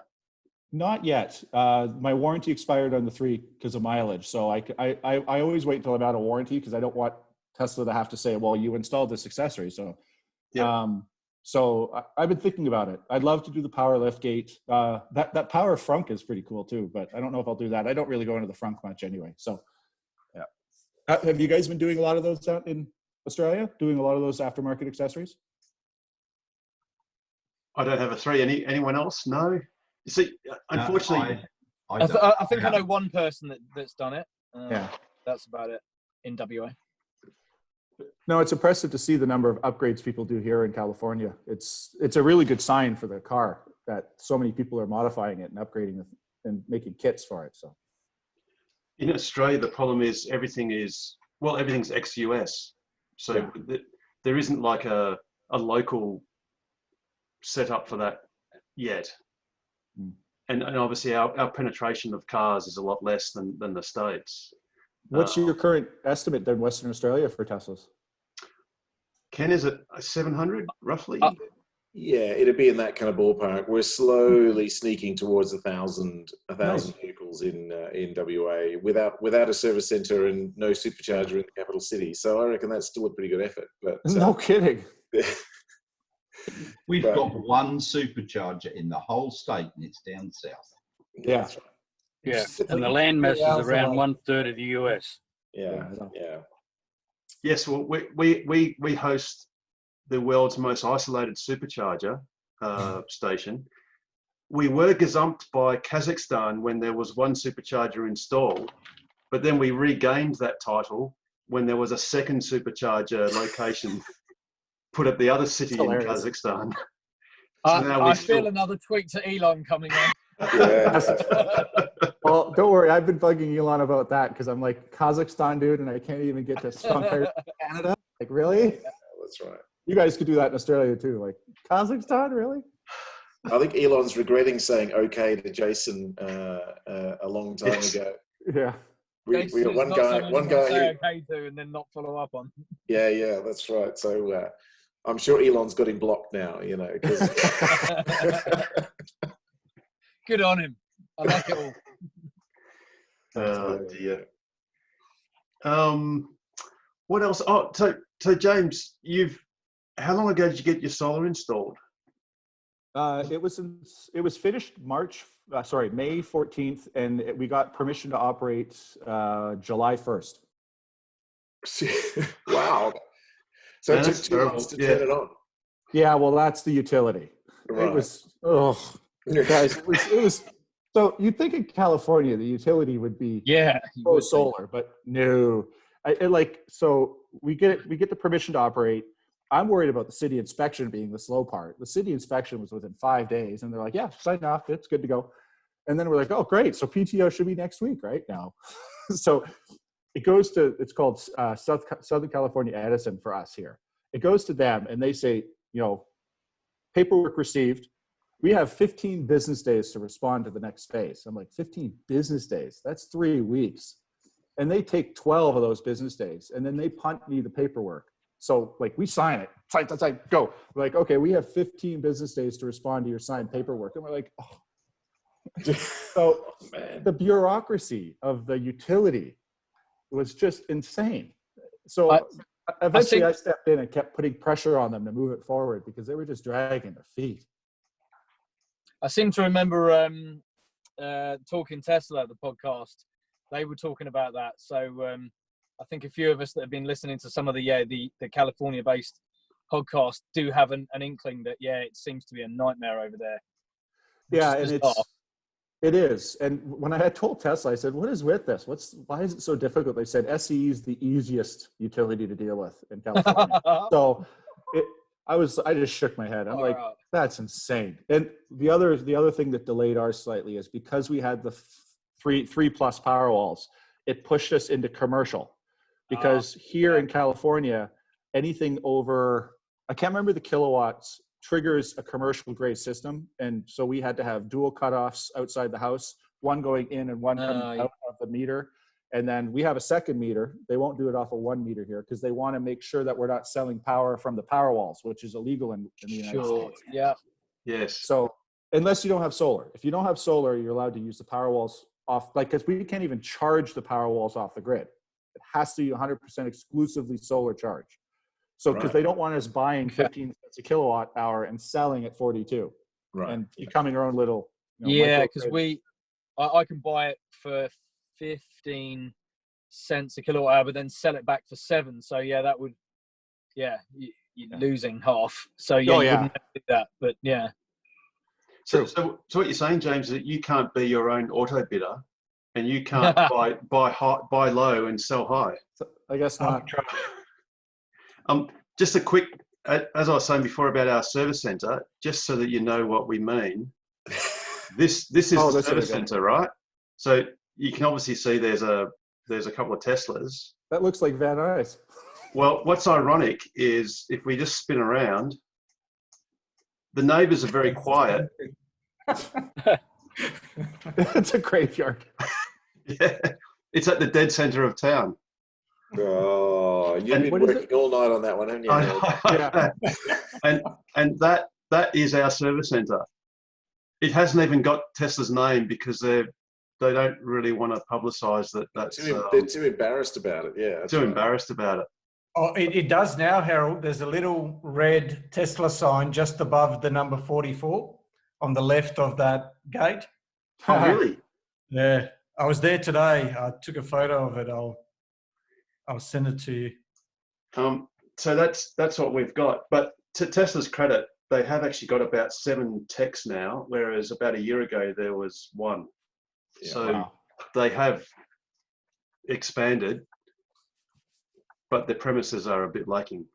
Yeah, that's right. Well, Model 3 forced them to do that. I mean, we went from being 150, 200 cars to 800 cars in 6 months. And it's just going to keep growing. As soon as Y hits the market here in Australia, that's going to be huge. That's going to be mental. I mean, I'm assuming it's probably the same in the States with the kind of the small SUV thing. Everybody wants one of those, and Australia is the same. It's just going to be crazy. But you've already got Y, right? Do you see many of them out on the road? Yeah, starting to show. They're showing up in the wild more often now. Nice so looking cars. you're a two-car family, James. Are you going to upgrade your S to a Y, perhaps? I don't know. Not the S. I'd keep the S for my long-range trips to the Northwest Territories. The 3 maybe, but it's going to be tough because I've got 2 unicorns. I've got 2 Teslas with Obsidian Black and unlimited supercharging. So the second I get rid of those, that's it. So the Obsidian is the 3. Both are Obsidian Black. Oh, right, cool. Yeah. So I mean, and with the MSUV2, it breathes some new life into the S for a little while. But unfortunately, our S has slowed down on supercharging because of the amount of trips we've been doing. So we've got, like I said, just shy of 160,000 kilometers, and our supercharging rates just has been slowed down because of that. So it's makes the 3 a little more a much quicker road trip car for long distances. Now you guys don't you need superchargers to worry about that. Yeah, that's true. So I didn't realize they were slowing down even the newer packs. I knew it was happening on the 85s and the and those, but you've got a 100 pack in that, right? Yeah, and I've actually told Tesla, I think they've actually introduced a bug because they're telling me it's due to my supercharging rate, but I've met people with 85s that have a lot more history than I do, and they're still getting 140 kilowatts at a level 2 charger. So I'm capped at about 104 kilowatts now. So that adds up when you're doing a multiple supercharger drive. It adds up to about 5 to 10 minutes to stop, more time supercharging, which adds up fast. Rob, what are you getting at the Eaton supercharger at the moment? What have you been getting recently? Eaton. Yeah. I haven't used it for a while. I'm getting faster than the Model 3s at the moment. I know that. Really? I was just going to show. I don't know if you guys can see, but this is my car at various software versions. Oh yeah. And yeah, mine is actually the latest one is actually tapered off. So I'm struggling to get just a bit over 100 kilowatts, and it tapers off quite severely. And that was the very recent. Sorry, 2020. Yeah, the blue line is quite lower than the rest. Yeah, that's what mine's doing too. What year's your X, Harold? Is it 17? Well, it was built in November 2016. Oh, but yeah. It was delivered in March 2017. Yeah. Okay. Oh, so sorry, go on. Sorry, I was just saying. So you squeaked through with the AP2. Yes. Australia has all of the Model X's in Australia are AP2, whereas, and it seems strange, but quite a few Model X's in the States are AP1. Yeah, I had an X that was AP1. I ordered the X, and 2 weeks later, they announced AP2. I was like, oh my God. Oh, you're joking. No, I got caught by that big one. Wow. We sold our X earlier this year because we were renting it out in Canada, but the tax laws with the US, we couldn't do that anymore. So, although I guess, you see, you would have been spewing knowing that AP2 was coming, but there was no meaningful AP2 for almost 12 months, or at least 9 months. There was nothing. Yeah. So you would have had both at once. You would have had the AP2S and the AP1X at the same time, right? Yeah. And you would have been going. Yeah. The X is much better than the S. Exactly. For the longest time, the X was much better. Yeah. And everyone's like, "Oh, they'll never figure this out. The AP1's going to be the best one." I'm like, guys, just give it a little time. It'll catch up. How funny is it, Richard? You've got sorry, Richard. Where is Richard? Oh yeah, Richard. You've got a AP1S, and you can read speed signs, whereas hardware too. It's one of the only things that that has still remained better than than hardware too. And it is great, and it's I don't have any of the issues that people are talking about, with the speed limits going off the maps. The only time I've ever had an issue or issues is when I was going through a bit of roadworks, and the sign going back to 110 had fallen over, which the car didn't see, and then refused to let me go back up to 110. It's like I could see it, but the car couldn't. But apart from that, I mean, I had to take it out of autopilot. So Richard, could you get a perhaps like a tennis racket with 110 written on it, and you just stick it out the window? I'm sure I could. 110. Yeah. So you got speed sign reading, and you've got automatic windscreen wipers that work. Correct. Yes, because it's got an actual rain sensor. Yeah. So me and Rob have both got ours are both 2017. Rob doesn't have Autopilot activated. But obviously, 2015. He's a conscientious objector to Autopilot. Is that? but it still has the rain sensor on the actual windscreen. So, Yes, James. If you see Rob, well, for me, he's the top left-hand corner, but I don't know where he is for you. This gentleman has an AP1 car that does not have Autopilot. Really? Please explain, Rob. Yeah. It's not. I've just not connected it. I just like driving. So, but Makes the car picks up all the speed signs, does all that sort of stuff. Right. So you get all those features. You just basically have to steer by yourself. Yeah, I've been doing that for 40 years. So how do you drive safely without Autopilot? I don't know how you do it. I can concentrate. I mean, I've driven from Perth to Kununurra and back in 80 hours. So. Hey, and back. Now there's a challenge. You didn't do that in your Tesla. That's the longest line haul run in the world. Yeah, I believe you. How many kilometers is that, Rob? 8,000. One way? No, return. Return. Yeah. Back at the speed limits for trucks used to be 80 kilometers an hour, but we used to do 125. Who does the speed limit? James, you've done some awesome road trips up to the northern end of Canada, right? Yeah, last summer we were going to do it again this year, but that got canceled. Last summer we did a 11,000 mile road trip in a month. Yeah, so we left from Virginia, where we were living at the time, went out here to California, up to BC, Northwest Territories, and then back to Virginia. Outstanding. Yeah. Was that after all the superchargers got put in, or before? We had superchargers. No, up to the Northwest Territories, there still aren't any superchargers up to there. So it was right up there. It was a slow drive up there. But that sounds fantastic. It is. If you guys are ever out this way, definitely worth the trip for sure. And it's not a trip I assume you can do in wintertime. Yes. Oh, right. Okay. With the size of these packs, no problem. You have to do it in an S. 3 would be pushing it. Right. But the 400-mile range of the S definitely makes it easier. Outstanding. I wouldn't do it in -30, but I've done it in -18. It's not a problem we run into in Western Australia very often. No, you guys do not have a temperature issue. And that is so strange because I hired a car in Austria, and we went to the Austrian Alps, and it was -22, and there was like a spray bottle of window cleaner, and it was in the front, and when I took it out, it was frozen. Yeah. And that was in an underground car park, like it was under a hotel, and it was frozen. Yeah. It was just strange. Well, I had our Model S, our 2015 S, hit -40°C, and was able to drive it, which was awesome at that temperature. Gas cars you won't even start a gas car at that temperature. Yeah, right. And apparently that's why Teslas have the 12-volt lead acid battery, because they're the only battery that can cope with the ultra low temperatures. Cold. And ultra high. Yeah, it will And keep ultra-high. the media unit, keep the Keep the main electronics alive and can be charged at that very low temperature. Whereas I presume in very cold climates, the battery has to actually start consuming energy to keep itself warm. It keeps itself above whatever temperature. Yeah, Tesla actually requires to maintain the warranty that every 24 hours the car is plugged in those temperatures.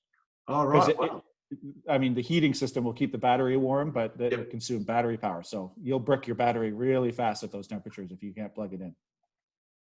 So how are you adjusting to the balmy Californian never below? Well, where you're at, does it ever get below zero? No. Well, it teased us this winter, but not very. It never frosted or anything like that here. Cool. Yeah. You joke about the automatic windshield wipers. They don't work because guess where California gets rain like 1 month a year. So it's not a problem for the engineers. Yeah, that's right. I remember when that software update came out. It was in Australian summertime, and we all got excited. Hey, we've got automatic windscreen wipers. I had to wait 6 months to test it.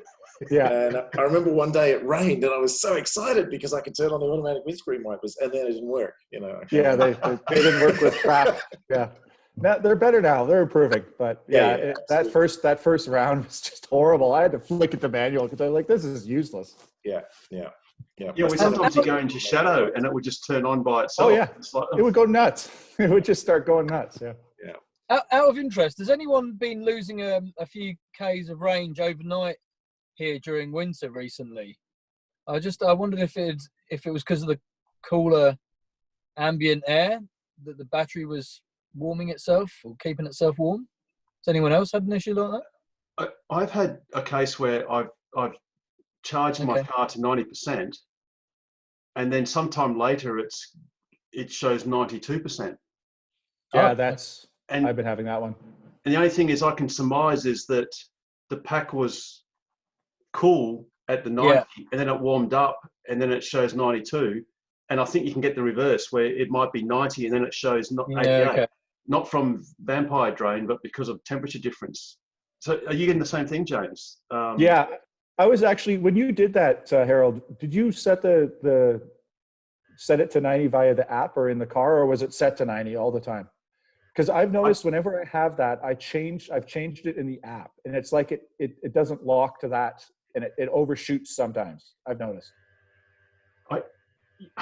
Mine overshoots as well by 2% or so. Yeah, it's about 2 or 3%. So But it's almost, go on. I was going to say it could be what you're saying too, because I mean, the garage is extremely hot, so it could be the same thing. The pack warmed up after it hit 90 and showed an extra 2% as well. But every time I've seen that, it's because I've reset the setting in the app for the battery. So I was wondering if there's a bug. In the last maybe month or so that you've noticed this difference, or have you seen it other times, James? I saw it one other time before where it overshot the percentage, but more so lately, yes. Yeah. Harold, there was a software update probably back in back in January, February, where the battery measurement is far more accurate. I think we spoke about this. I've noticed it. Yeah. It's quite sharp now. It reacts to temperatures a lot more than it used to. So maybe Tesla is showing an almost instantaneous capacity as opposed to a long-term or an averaged. Yeah, they might be more instantaneous BMS tracking versus, like you said, an average. Very much so. Yeah. I do know Tesla's working on a health meter for the battery to show you how the health of the battery is. Yeah, cool. Due to supercharging causing people to not realize that wears the pack over time, the more you supercharge. So apparently they're working on that, and I could see that instantaneous data being needed to keep that health meter active. So it'll be interesting to see when they release that. It's not a problem in Western Australia, one supercharger. Yeah. Well, James, you mentioned you got two unicorns. Yeah, I mean, Ken and I, Rob, Pete, I think, and John, we've got unlimited supercharging. Yeah, no superchargers. You're like, yay. But we've got to drive 100 miles to supercharge, and by the time you get back home, you've actually arrived home with less than you left. Exactly. Yeah, that's hilarious. Oh dear. But anyway, you get that. You guys live out in the boonies, I guess. That makes it difficult for them. I'm kidding, Jared. Sorry. I know what it's like having lived in the Northwest Territories, and there's not going to be superchargers there for a long time. I think I looked on the rollout map, and I think it's Milwaukee has a population of, I don't know, 400,000 people, perhaps, something like that, and it has 6 supercharger stations, not stalls, but stations. Yeah. And we have 2-something million people in Perth. And in fact, the standing joke is I think there are 3 Perths in the world that have superchargers, and I think one's in Canada. Yeah. I've been to the one in Scotland. Yep. So there's one in Scotland, one in Canada, and one somewhere else. possibly in the States, that have got superchargers and not the one in Western Australia. But hey, it's okay. Yeah. Do you know, James? The standard joke here is that we're very isolated in Western Australia and no one cares about us. But we have no COVID here at the moment. Yeah, that's the beauty. And we're actually blocked off from the rest of the country. Our Premier won't let people in, and there's actually a court case going on at the moment to try and unlock the borders here. And they've had surveys on the radio and in the papers today, and there's like 95% of the state are saying keep the border closed because of that. So we're all quite happy to be very isolated now. Yeah. Well, the Canadians are very happy to be isolated from America too with that closed border. Yeah, I don't blame you. Yeah. Well, see, I'm in California though, so I'm in the mess. Yeah. Yeah. It's chaos here. So. Politically. Politically, it's you just shake your head. I expected more of California. I'm actually quite shocked at the politics here and how it's not as progressive as I thought it was going to be, and it's not as organized towards sustainability as I once thought. It's the way the political system here works that makes it appear that way. But they've opened everything up. Like they say, so they closed down all the bars, nail salons, and barbershops again.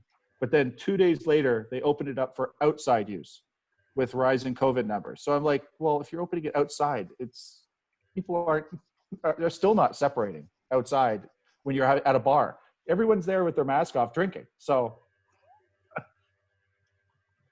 Is California bringing in a rule soon with new build houses having to have solar installed? Yes, I believe that kicks in really soon. Yeah, I don't know the exact date, but yes. Okay, I knew it was coming. It'd be great if we could have that here, but yeah. I thought California is the first place in the world that's actually going to happen in. Yep. Is it? Do you know any details? Like if it's a minimum size or what the? I don't know specific details yet. No. Okay. I haven't looked into it quite yet. Cool. It's silly when you see like the amount of roofs out here with no solar. I mean, there's still a lot of solar. It's not bad, but the amount of roofs that don't have it.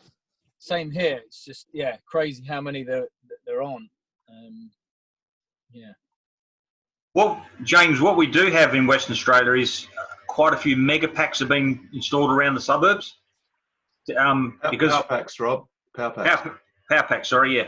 Because one of the issues in Western Australia is we're putting solar on the roof so fast that our grid's not going to be able to cope in springtime in the next couple of years. So our power grid is actually owned by the state government here.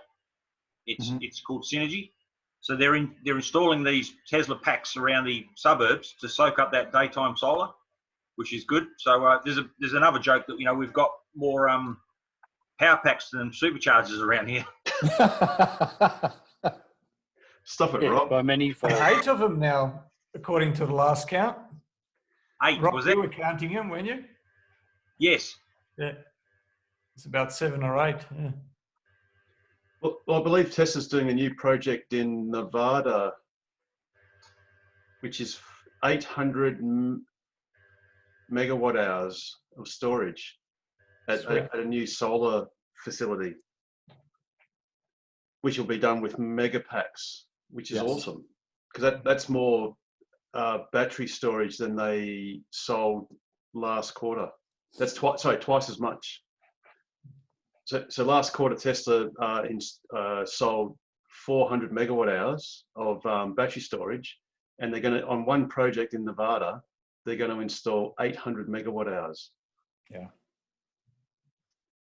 Which their energy business is going to boom. Oh yeah. Yep. As Elon has said, it'll be at least as big as the car business. Oh yeah. And none of that's factored into the share price. No. Because everyone's considering Tesla as being just a car manufacturer. Yeah. I mean, just if you look at their energy business, you look at their automotive business, and you look at their software business, you got 3 separate multi-billion-dollar companies, possibly trillion-dollar companies, all rolled into one there. So It's insane what that's going to do. And it's fun. It's funny. You get a lot of doubters with the full self-driving, but watching if you watch Elon's body language when he talks about it, he's definitely growing confidence, and that they think they figured out the core of that system. And it's just, it's all those small edge cases they've got to figure out, which are significant as a whole. But it makes you really wonder what he's got on his development version in his car. Well, he mentioned that at the quarterly earnings call, and he basically said that he can go from his house, wherever that is, to work with virtually no interventions. Having said that, I don't know if you recall, I don't know, maybe a couple of years ago or maybe a year and a half ago, he was saying that his development version then was totally awesome, which is what we're driving now. Well, sorry, AP 2.5 or whatever. So let's hope that he's right. Because as you say, James, the edge cases are so profound. There's just so many of them. It's just unbelievable. Yeah. The only thing that I can think of that's going to really help with that is, has anyone watched the Tesla China release of the Autopilot discussion Elon took part in? It's about a 15-minute video. I just watched it yesterday. If you haven't watched it, watch it. And just watch Elon's body language as he's talking about it. And it's like he's using it every day. So he knows it's going to work. Yeah, cool. Yeah.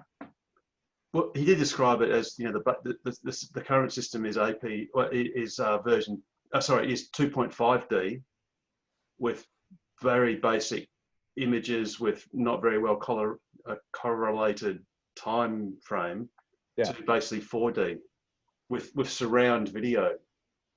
So that's really interesting. It is, yeah. James, and then sorry, carry on. No, go ahead, Richard. No, I was just going to ask, what's your feeling for the California legislature to make the use of full self-driving legal? Because I can see, Tesla eventually. My prediction's 5 years time still for getting it actually where you could, be drunk in your car and not be arrested. But then I can see another 5 years after that, at least that here, with actually passing the legislation that would be required, for the cops to pull you over and for everyone to be smashed and incoherent and that to be okay. Is there any talk about that? I think that's Tesla insurance. So the thing I think that a lot of people are not realizing is governments will listen to major insurance companies when it comes to this, right? Money talks. So what's going to happen is when Tesla approves full self-driving is got that March of nines, that it's much more reliable than human driver. And insurance companies start saying, well, we're going to make that cheaper if you use full self-driving and don't touch your steering wheel. You touch your steering wheel, your insurance rate jumps like 500%. That's when you're going to see legislation shift so fast. And it's going to be, but it's just going to be the data first. And Elon knows that. People are like, well, it's going to be 10 years down the road. Well, you're assuming that the data doesn't come in off of 1 million cars, full self-driving on roads, right? So that's the insurance, Tesla insurance is so clever with that, because the version 1 of Tesla insurance that's going to use all that telematic data to prove the information and lower your rates, and then say, I had well, to you like those dots. Yeah, okay. Because the reason, what connected it for me is a year ago, I was at an EV conference in Ottawa, and a leader of insurance was on the stage, and he said people aren't thinking of insurance and what that's going to do with legislation, because insurance guides political decisions with those kind of things. Right. So yeah, that's where Tesla insurance is going to be immensely helpful in accelerating that adoption government-wise. A great parallel of that was it in the 70s, late 70s, that the reinsurance companies were actually pricing in climate change. Not that they called it climate change, but they could analyze claims for various hurricanes, cyclones, storms, and other events. And they could actually measure climate change occurring by the way the risk was increasing and the claims were increasing. So I guess that's a great analogy, James, with insurance, so that the proof of the safety of the system is the lack of claims or the lack of accidents. Yeah, and haven't BlackRock investments now listed climate change as an actual economic threat, and have therefore pulled their funding from, or advised that their investors do that. Yeah. So sorry, James, go ahead. No, yeah, and that's what I was saying. Sorry to cut you off there, Richard, but when Elon announced why they've delayed the deployment of insurance, was waiting for that version 1 of insurance. It all kind of clicked when he said that, because they're going to use that data in a way that helps accelerate other insurance companies to step up. Because we switched, California insurance is insanely expensive for cars. We were paying for our S and 3 about $550 a month for the 2 cars. Wow. And I switched to Tesla insurance. So we were paying about $260 for the 3. It dropped to $137 with Tesla.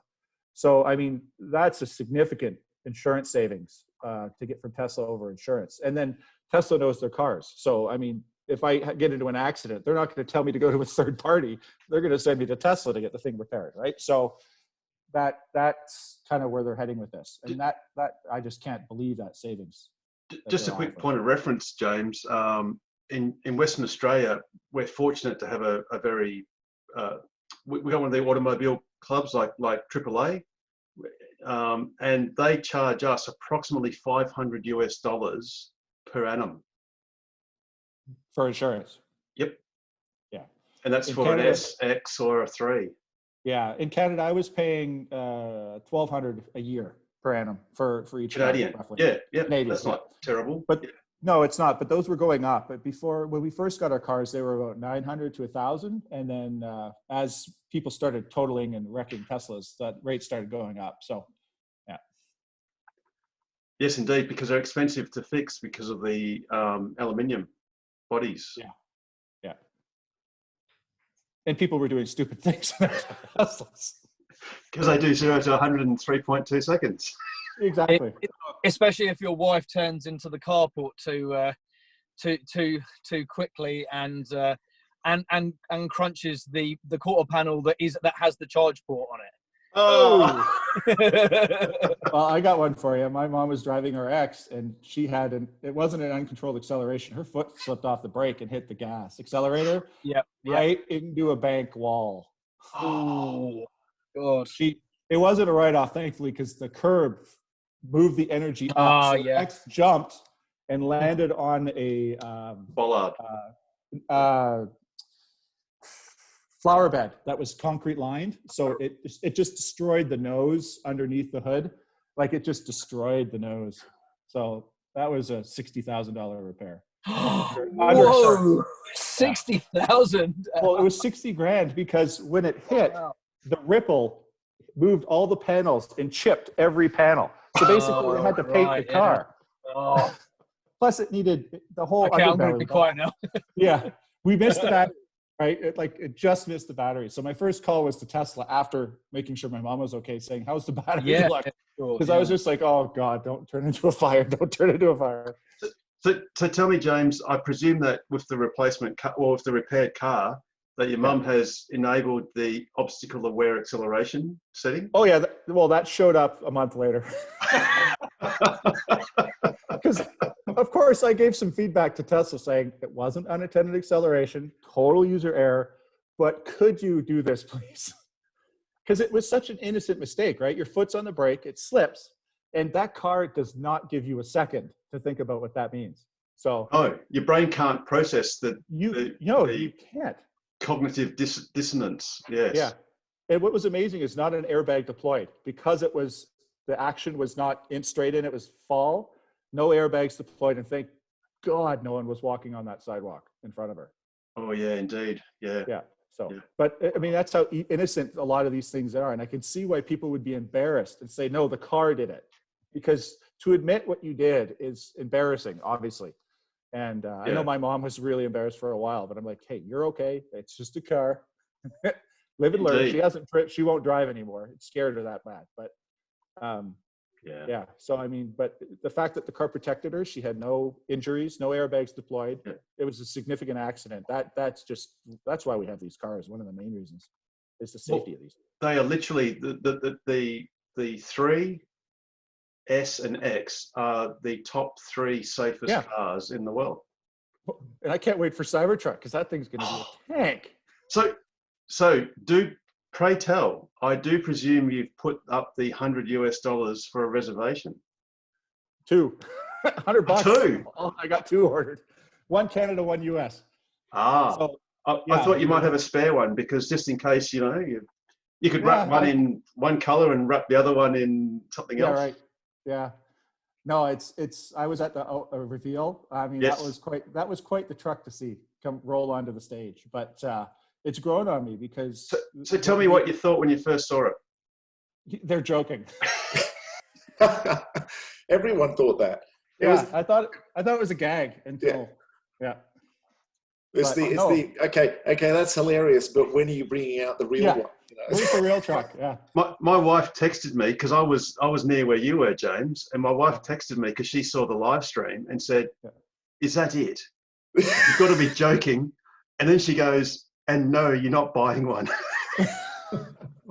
Well, it's funny because our angle at that event, that was the poor angle because we were at the bottom right corner of the butt of the thing, right? And it looks huge from that angle. But once you saw it test driving, you're like, oh wait, that's not too bad. Plus, when you see that thing on the road, I can't wait till you pull up in a Cybertruck next to like a Mustang, and you just look at the guy and say, "Don't." Or a big souped-up F-150 or Dodge or something. You're gonna be like, "Later, guys." Or even a Porsche 911. Oh, a Porsche 911, like pick a car. It's gonna smoke the thing. So I gather you're going the tri-motor, no doubt. Yeah, the range. That's what attracted me. But see, in all honesty, I honestly suspect the S is going to get a range boost because the technology that's going to go into that Cybertruck has got to make it into the S and X. So I mean, if the Cybertruck can go that kind of range, the S will go a lot further off the same battery. So 800 kilometers. Imagine that. Yeah, I mean that solves a lot of their supercharger issues in the remote areas of the U.S. and Canada because I mean 800 kilometers you can get there and back without an issue. Yeah. My longest run from a supercharger is about 1,200 kilometers. So it's not too bad one way, but it would help to have that range. Well, I did that a couple of years ago, 1,200 kilometers, almost exactly. And I actually wasted a bit of time supercharging because I was talking in the Melbourne service centre, chatting to a couple of guys. So you know how with superchargers you can get technical where you should charge from say 20 to 60 and then go %. It was 2.5 hours on a 1,200 kilometer trip of supercharging, which is nothing. No, exactly. You know, so that was in one day. Whereas in Western Australia, there's a town called Carnarvon, which is 900 kilometers, and on AC charging takes 7 hours. Oh, I know all about that. Yeah. That's level 2. Yeah. Yeah. And that's just hard going. I know it's painful. I just wish Tesla would stop lowering their level 2 charging rates. I missed the 80. Oh yeah, you got 48. You got 48 amps now, haven't you?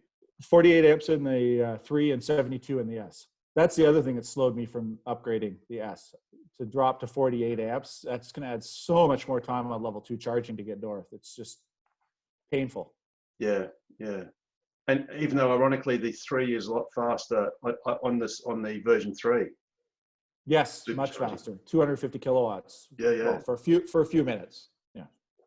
So how long does it take you on the 3 to supercharge on a level 3 on a version 3? Say from 30 to 60%. It'd only be a quarter of an hour, 15 minutes. Yeah, 10 minutes or so. Yeah, I think it's 20 minutes to get to 60%, roughly. And that's enough to get you to the next supercharger. Exactly, and the superchargers are so close together in the United States. You could just keep hopping and doing quick stops, unless they're full. So in the holidays, unless they're full. Yeah, if you got like Thanksgiving or Independence Day or whatever, full. Yeah, but they're starting to deploy like temporary chargers for those kind of events, which is really interesting to see. Did you see that mega pack? Yeah, deployed. Awesome. Yeah, that's really cool that they're doing that in the high utilization areas. So they literally trucked it in. They had it fully charged, trucked it in, Yep. And then when it goes flat, they take it away, charge it up, presumably, or it'd be good for the day, wouldn't it? Yeah, it should be. Yeah. It's like when you're Elon and you have to line up for a supercharger after a crude SpaceX launch. You know. Exactly. That was a great price. That is awesome. You know, because everyone was there for the SpaceX launch, right? Did you go across? Could you get across to the East Coast for that, or? I could have, but I didn't. Right. Yeah. So James, have you got a price on these the Cybertruck there for the US at the moment, or? It's just the website showing an estimated price. I don't recall it off the top of my head. Let me see here, because it says on the website for us. It's for the fully loaded Tri-motor. I want to say 69. Yeah, 69.9 for the tri-motor, 49.9 for the dual, and 39.9 for the single. That's amazing for the single, for $40,000 US. $40,000 US, yeah. But actually, I've worked out the price. Unlike models S and X and even the performance Model 3s, the Cybertruck counts as a commercial vehicle for the purpose of luxury car tax.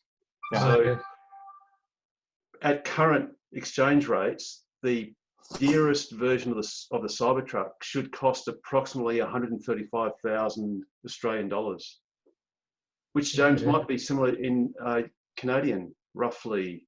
Actually, that would be on the website. I think. Yeah, it's similar. Yeah. So for 135,000 Australian dollars for the dearest version of the Cybertruck, it's just awesome value. It's fantastic. It is. Yeah.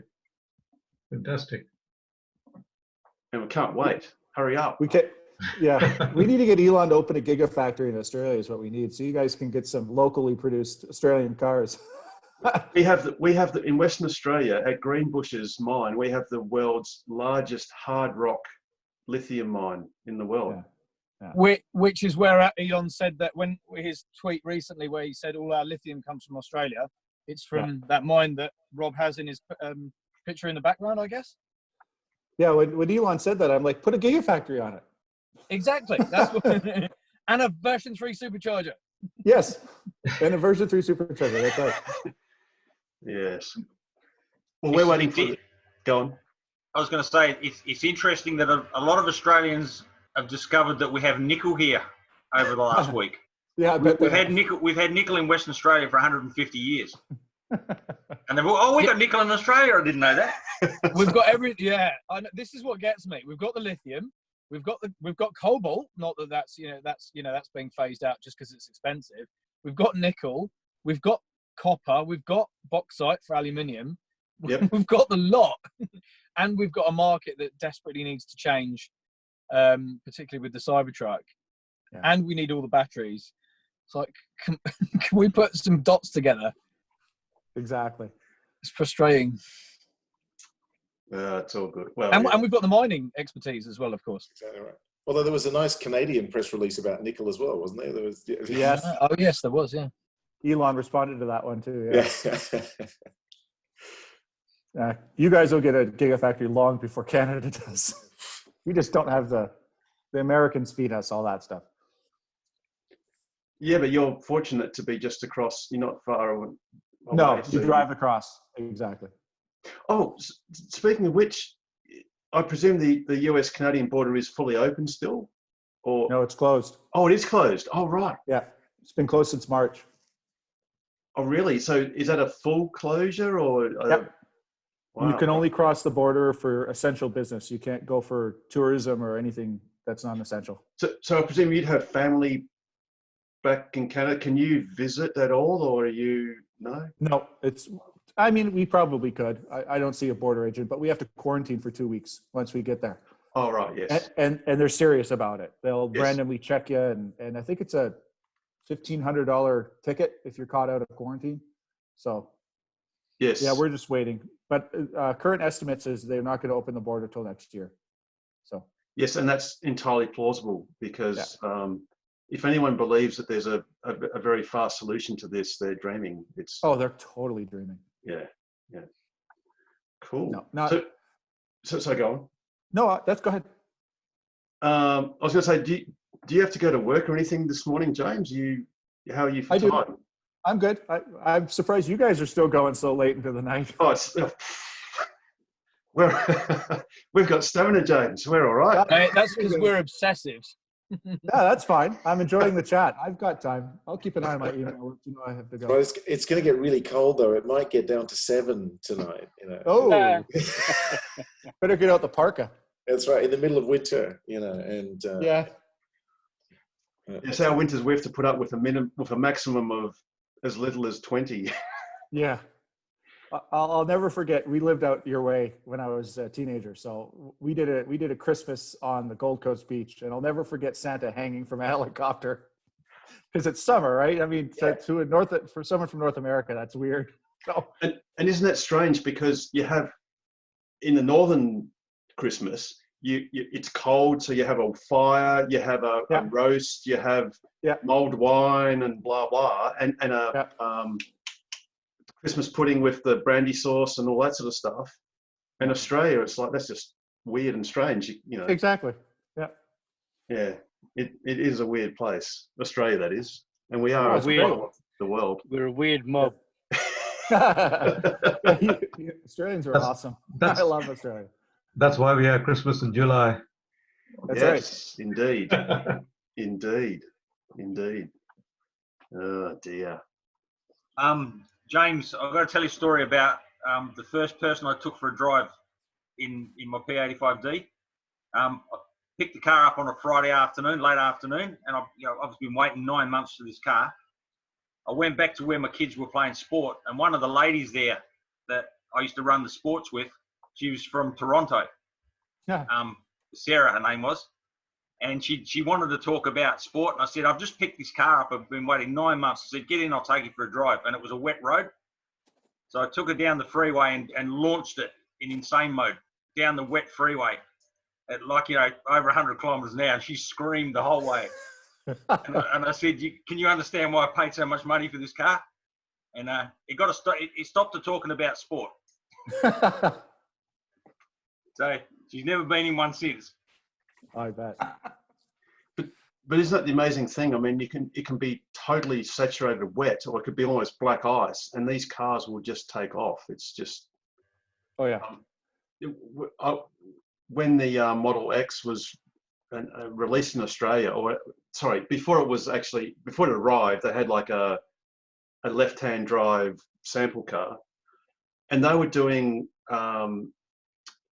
test drives down an alley. It was like a car park alley, doing 0 to 100 back to 0, and it was nighttime, pouring down with rain, and it was just doing it time after time after time, full of people.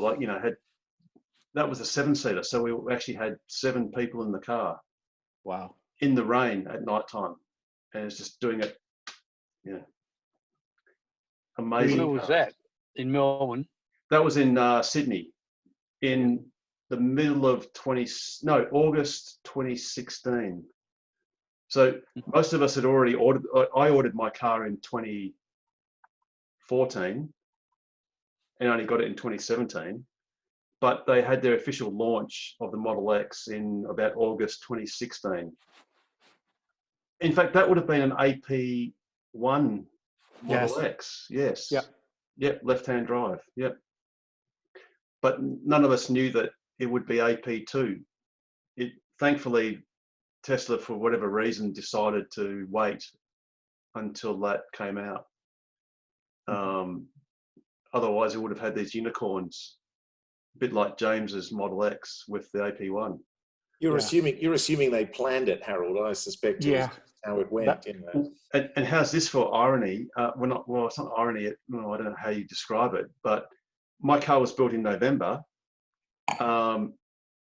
It wasn't released it arrived in Australia just before Christmas, but they couldn't release any of them until February because they weren't homologated. So they shipped them all over. They were in a Bond store on the dock in one place. I think it was Melbourne. and they couldn't shift them until it was homologated. So they did the paperwork after they arrived. They didn't leave until February, or were released, and then had to come across the other side of Australia to come here. Wow. And then, like Ken's car, they were delayed again because we had flooding across the railway coming into Perth. Your car and my car were on the same train, probably in adjacent containers, stuck on Yep. because there was no railway line. Well, actually, Ken, you're presuming they're containers. They're actually out in the open. Because, really? Yeah, because a couple of years later, there were several Model S's that were written off because there was a severe hailstorm in Kalgoorlie, about 600 kilometres from Perth, and it destroyed 3 cars. Oh, can you So imagine? they're You're actually waiting out for in the your car? open. They're on a double-decker rail, and Wow. it's but yeah, poor Tesla. I don't know about you, James, but you sort of get that creeping disappointment. You know, where you've ordered it and they tell you it'll be ready next week, and then it's like, oh, I just gave you the rest of my money, and then they ring you up and go, oh, thanks for the money, but you're not getting your car because it's delayed, and it's like, oh.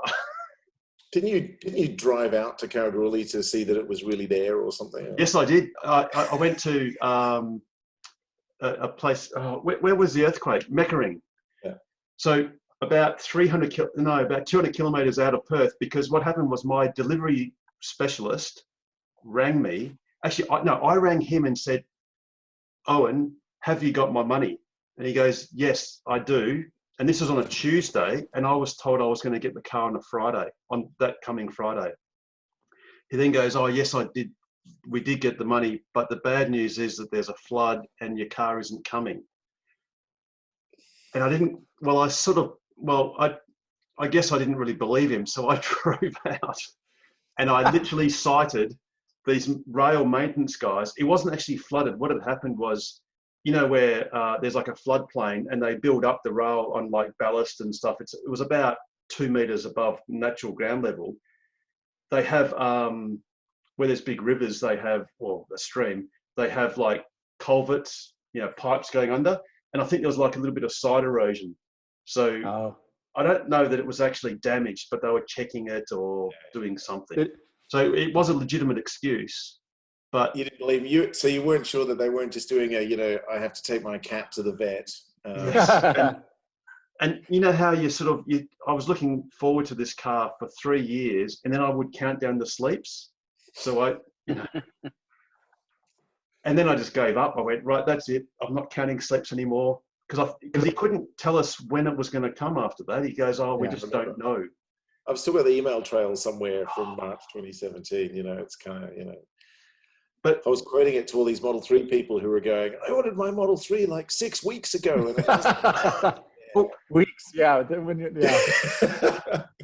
I ordered my wife's S in December, 3 months earlier, and her car that was going to arrive at the same time, but they damaged the front. Oh, so no. They had to repair it. So we had a honeymoon, in March. So I said to Owen, don't worry, give it to us in April when we get back. And it's like, oh man. But yeah, that S took 4 months, whereas my X took 3 years. 3 years, yeah.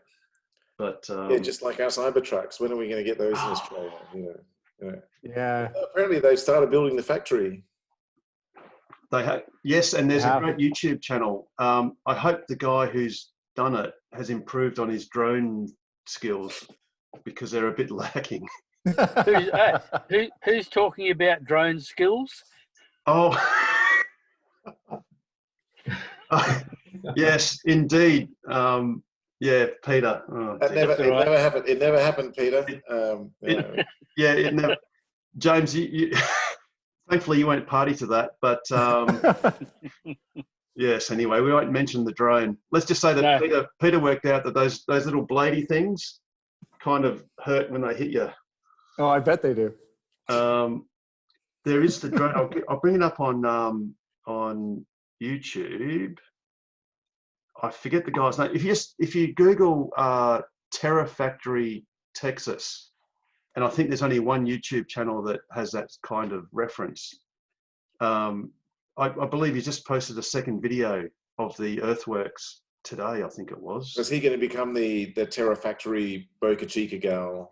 I think so, yes. He's going to be the Jason Yang of that's right. of Texas. We'll be watching all the flyovers because we want that Cybertruck factory to get built now. You know. Yeah, indeed, because they got to hurry up. It's just just build it now. I'm just bringing it up now. Subscriptions. There we go. Terra Factory. It's called Terra Factory Texas. That's the channel. Terra Factory. I'm going to find it. And no doubt, most of us will be religiously watching that every couple of days to get any notifications. Searching for it now. Yeah, I'm just trying to bring it up. First drone footage. Here we go. But unfortunately, he's a useless drone pilot like I am. Yeah.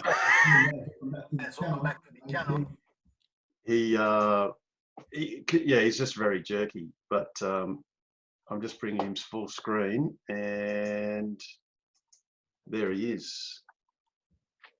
Oh, no. See, he's useless. He's panning too quickly. Oh, sorry, you can't see You're not that. sharing it. It's okay. Yeah, there you go. It looks like Australia. Yeah, it does. It does. It does, doesn't it? But there's lots of cars, which is great to see. It's quite a big site. That's huge. It's 2,000 acres, isn't it? At least, yes, I think 2,200. Yeah, roughly. Hmm. And there's plenty, as you can see, there's plenty of electricity available. Yeah. Yeah. And lots of water by the look of it. Yeah. It's going to be interesting to see how quickly they build this. And the great thing is they've got a concrete batching plant on site, which they were talking about using it before it gets moved, because it's owned by, I forget the company, but they're going to obviously relocate it once the factory is finished. But yeah, so that's Terra Factory, Texas. Tesla hasn't confirmed it's a Terra Factory yet, have they? They've been calling it Giga Texas. Yeah, it's still press released as a gigafactory, but isn't that based on if it can do a terawatt hour of batteries a year, then it becomes a Terra Factory. Yeah, exactly. But that's questionable as to whether they could do that, because what is the Gigafactories? Nevada's nameplate's 35 gigawatt hours, and I don't know that they've actually hit that yet. Oh, I think they've hit that. I'm pretty sure okay. 35, yeah. But it's stalled, right? They haven't grown that factory. It's still 33% of its total size. So, and that's really weird, because I would have thought they would have just kept on expanding it. Yeah, I don't understand that delay either. My only guess is that it's more work to retool for the new designs they've come up with for gigafactories. But you'd think they'd expand it and do the new layout in the expanded factory. And it's interesting that they're doing their new battery line at Fremont, at one of the ancillary buildings. Is it a couple of kilometers from Fremont? Even, I saw the construction. Even post Elon dummy spit about California, and he's moving out now. Yeah, that's not going to happen. Well, they've kissed and made up now. Well, he did go to the effort of, at the last earnings call, saying we're still going to be in California, and yes, we'll be Texas, and we all knew that, right? We've met Elon before, Yeah. But it was a good press release, and it got him lots of press, and But hey, we love Elon. He's a good guy. His heart's in the right place. Yes, he just needs Twitter to be. He needs his Twitter handle to go through like a 3-hour filter. No, see, one of the things I like best about Elon is that he just, all this shit that he posts on Twitter is real. He's not filtering it too much. He's just kind of random anime quotes and memes, and that's what I like. It's great. Well, you can tell when he's bored too. That's when he does his best stuff. But he hasn't got time to be bored. I mean, he's running 4 or 5 different companies. Yeah. I know.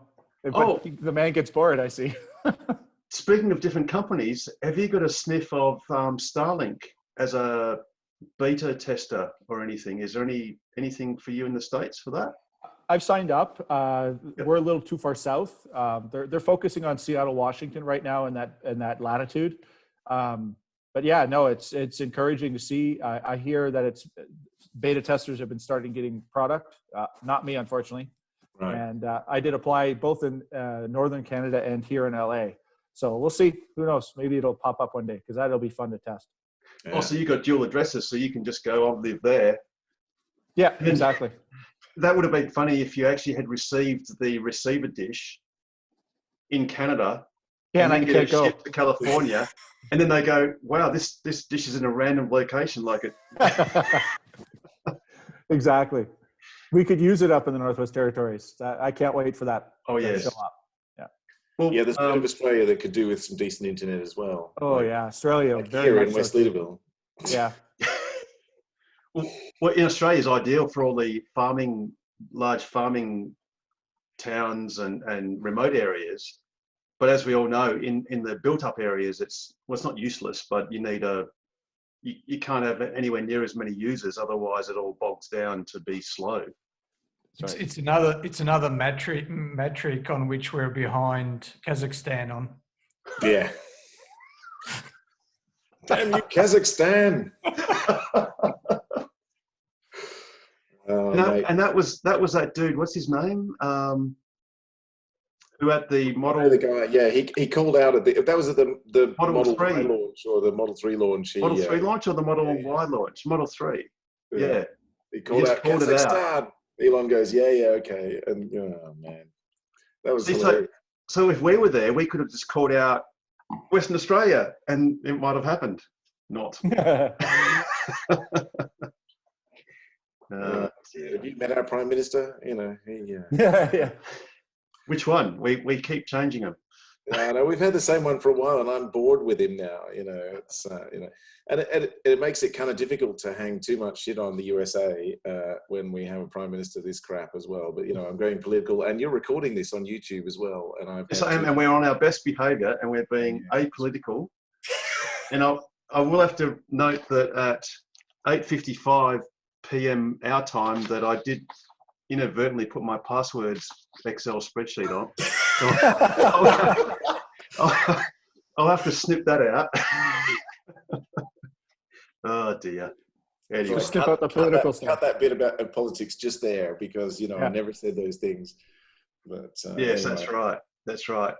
I mean, I guess what we should do in later weeks is have like a 1 minute mad thing where we just put pause on recording and then you just say all the stuff that's inappropriate. Tourette's session. Yeah. I think you might need more than 1 minute. Yeah. So James, what's your commute? You not working from home? I work from home. I work in the Northwest fantastic. Territories. Yeah, so my commute's about 2 seconds that way. Awesome. So tell us, so we can all be jealous, what's your internet like? I have fiber gigabit internet. Of course you do. Yeah, gigabit up, gigabit down. So. And how much is that per month? $80. Oh, that's not cheap. That's ridiculous. Now I officially hate you. You know, it's unlimited bandwidth too. There's no cap on that. Oh yes, we have that too. Yeah, but we have no cap on the bandwidth because we can't use it. Yeah, when you're sucking through a straw, you can't use much, right? In fact, I'm surprised if Zoom is working at all. Yeah. Well, I can tell you, up in the Northwest Territories, it's crap internet, probably like you guys get. So there's only one provider. It's a monopoly up there. And they do have fiber now coming into town. But I have a business grade internet up there that I get for my business and our clients. And it's a 10 megabit symmetrical circuit for $2,200 a month. Oh, whoa. Okay. Yeah, all right. See, now I feel better. Now I'm in your range, right? Yeah. Oh, wow. Yeah. And so what do average people get? So they just released fiber to the house, but it's crap. And it's $300 a month for 80 megabits per second down, and it only includes 300 gigs in a month. And then it's $2 a gig after that. Where's this, out in the prairie somewhere? Northern Canada, yeah. Yeah, nobody North of lives the there, 60th you know. parallel. Yeah, the entire Northwest Territories is like, what, 40,000 people? Yeah. So in other words, when Starlink comes, it's just Oh game man, they're over. going to switch. Everyone's going to switch. Yeah, yeah. That company's in a lot of trouble when that comes. Even Oh, yes. 4G would be better than that. Yeah. Or have they only got GSM? No, they have 4G up there, 4G LTE. So yeah. James, Better off with that. you were mentioning before in your car when you had MCU1 that you had bad bars or whatever. In Australia, well, in my car and Ken's as well, we only get 3G. Did your MCU1 have LTE or did it just have 3G? No, I had LTE. Oh, but yet it had terrible bars, like bad signal. Oh, okay. It had bad signal still until MCU2, and then my signal improved. So it's got to be the cell phone modem, and that MCU is just not. James, do you have to pay a subscription now? No, that's the other thing that makes ours a unicorn is we've got the premium unlimited. And yeah, so do we. So I wonder whether that would carry over. Presumably, it does. It does carry over. You're grandfathered with it. Yeah. Okay. Yeah, cool. Yeah, and early Model 3s, Richard, in Australia have premium included, but only a few. We were just on the cusp, so there were a few, weren't they? Yeah. Premium included. Yeah, but you guys now have the proper pricing for your premium at $10 Australian a month, right? Elon reduced it for you. Yeah, that was an Elon okay that actually paid off, and it was hilarious. As the owners club over here, we kept getting emails from people in Europe going, "How did you do that? You know, how did you?" Poke Elon until he responds. That's right. It wasn't me. And the hilarious thing is, it actually wasn't one of the official owners club that did it. It was just some random guy in Australia who tweeted it, and Elon went, "Yeah, okay." And I dare say Elon didn't actually realise that it's actually cheaper in Australia than in the States, comparing currencies. Yeah. But hey, God bless him for saying okay. Yeah. And now, unfortunately, I wish you'd do that worldwide because Canada's $16 a month too. So right. Yeah. Yes, and that's exactly what it should have been in Australia because that's at 70 US cents a dollar. That's about right. Yeah. Yep. It's actually impacting people signing up. They just can't justify that extra $6. And the issue is you can't tether from your mobile, from your cell phone, because you still don't get the maps, do you? No, you would. You could do it, but the problem is it's a real pain because the car, every time you put it from park to drive, turns off the Wi-Fi. Yes. So it's the average person just doesn't have the patience to remember to flick it on. And Yeah, right. And funny enough, that came with MCU V2. My MCU V1 never did that. MCU V2 flips off the Wi-Fi when you put it in the drive. All right, my MCU1 does that. I think. Yeah. So Australian MCU1s have a different cellular wireless chipset on the back, and ours does that. So mine kicks off Wi-Fi every time. But interesting. Yeah, it's these little variations. Quirks. Yeah. And our cars unfortunately don't even have LTE. We only have 3G. So we're in an even worse position because our main supplier, Telstra, which I think is what the Tesla feeds off generally, I believe they're shutting down their 3G network in favor of 4G and 5G for that matter. So there's many times when the car has one bar and if you're streaming on Spotify or TuneIn, it just stops. Tesla's offering a retrofit that in North America. You guys can't swap it out for LTE? Nope. It's not available. Just like, you know how Tesla offered for Model 3, Model S's and X's, the ultrasonic alarm edition? Never get it in Australia.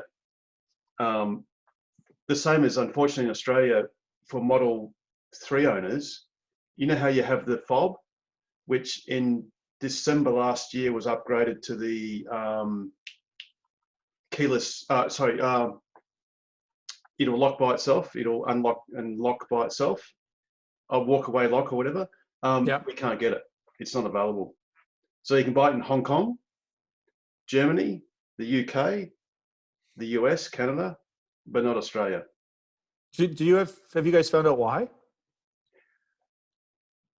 No. Careful, Well, Harold. yes. No. Yes. Yeah. Gotcha. Understood. We have had an official response from Tesla, but and it wasn't favourable. No, Got it. Start tweeting Elon. Yeah. We've tried that. I'm teasing. Yeah. Trust me, I know. But yeah. Anyway. But no, it's going to be really interesting because MCU ones in Australia only have 3G chipset and 2.4 gigahertz Wi-Fi, and so it's going to be very interesting when if people choose not to upgrade, what's going to happen with that. But yes, MCU2 has LTE, so that's another reason in Australia to do the update. Yeah, and 5G on the Wi-Fi. So right. Oh, okay. Oh, 5 gigahertz. Oh, yeah. Yes. Yeah. 2.4 and 5. It's the updates on the car now are so fast. Yeah. Like it downloads the map update in record time because it's pulling 40 megabits off the 5G, right? So it's fast. Yeah, cool. Fantastic. Yeah. Hey, so getting back to that, so what visualizations do you get on Model S with the new MCU? Do you get all of them? Right. Yeah, so I've got the cones, I've got all the road markings show up, traffic lights, everything shows up on the instrument cluster now, and it's all fast and responsive. Yeah, I swear the resolution's better on it too. It looks crisper.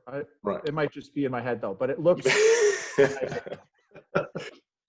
Higher frame rate makes up for a lot of resolution. But yeah, no kidding, right? Yeah. And obviously the 3 months you waited, they've just melted away because now you just don't care because you're enjoying it every day. Exactly. And it's funny. I always favored the 3. We always would use the 3 before this. Now we're using the S again because it's just improved that ownership experience that much more. Not that it was bad. Like I'm not, you guys know, it's not bad. No. It's, you're right. Yeah, it's improved the car so much more. It's just so much more enjoyable to use. Yeah, and look, the money from my perspective is neither here nor there. I mean, I've had 5 Audis before I got my Tesla, and they cost me $2,000 a year just to own the thing. In terms of servicing and stupid random Audi expenses. And I once paid $1,100 to have the GPS maps updated. That was the joy of owning a German car. That everyone tells you is so much better, but. I've spent nothing in 3 years on that. So, if I have to blow $3,000 on an MCU upgrade, then it's still cheaper. I don't get everyone moaning, to be honest, but what other car gets you upgrades that completely revolutionize the ownership experience, Exactly. What other car can you spend $3,000 on it and improves the response time of the crappy little screen in the center? I just laugh when I get into a rental car with those screens now. It's just I drove my previous Audi. I feel a tiny bit bad. I sold it to my brother-in-law, and when I was in Sydney last, he lent it to me to drive, thinking this would be great. It'll be like old times. And I got in my car and I went, how the hell did I put up with this tiny reversing camera? I can't reverse this car. The camera's it's got a 3.5-inch screen. It's just insane. And it vibrates, and the regen doesn't work, and Well, that's the other thing I got with MCUV2 is those side cameras when you back up. Right? Yeah. All our Model 3 owners on here are going, so what? We've had that the whole time. Exactly. But see, I can already whinge even though I don't have it. What the other feature request should be that you see the forward-facing ones, because that's more useful because that's your blind spot because you haven't got rear view mirror, you haven't got the side mirrors. So, the backwards facing view, you can see from your side mirrors. But if you're going forwards and you want to go into something tight, you need to see that front view side cameras. Yeah. So come on, Elon. Are they the B-pillar cameras? B-pillar cameras. Where do they actually point? They point at a 45-degree angle to the right and left of the car, forwards. Oh, okay. Right. So that would be useful if you're trying to get into a tight parking spot, frontwards, where you can't really see the front of your car. Somebody tweet Elon quick, James, you're closer. It'll get there quicker. California. He must be up by now. Unless we got I'm sure he Starlink, never and then it'll be would. like milliseconds. Exactly. Have you had any tweets successfully answered by Elon, James? In the last little while, he liked and retweeted my Tesla insurance, but he didn't answer. I didn't ask anything. But yeah, no, apparently not. But you know, it's always good to tweet Elon, because if Tesla's doing their job, they're going to be watching everything everyone sends Elon in his Twitter feed, because everyone offers suggestions. That's just untapped access to information. So just keep tweeting him. I'm sure it's getting seen. Well, Richard, when he got his car, he had a great photo of when he got it, and Elon liked it.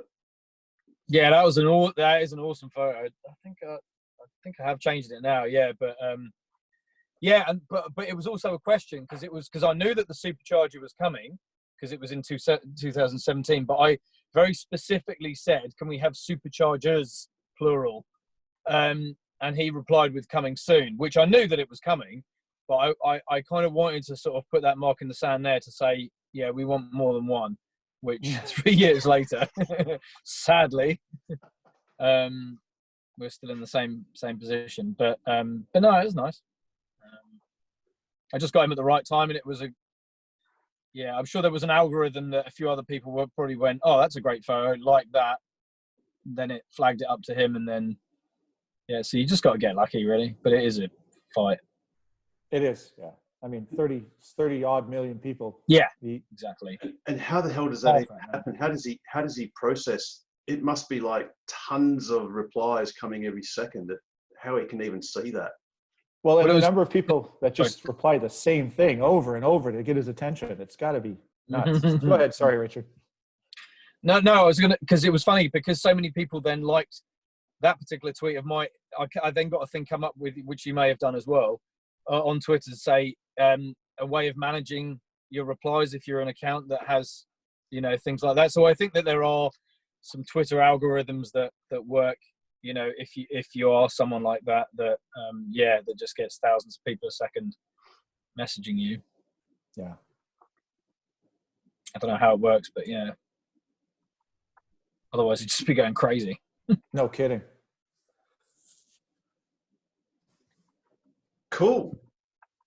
So at 10:40 p.m. and it must be 7:40 for you, James. Yeah, you can see the sun coming up here around me. That's awesome to see. It's amazing that the sun shines on that side of the earth. It's just weird. Well, now that you guys are done with it, we're going to have a turn on her.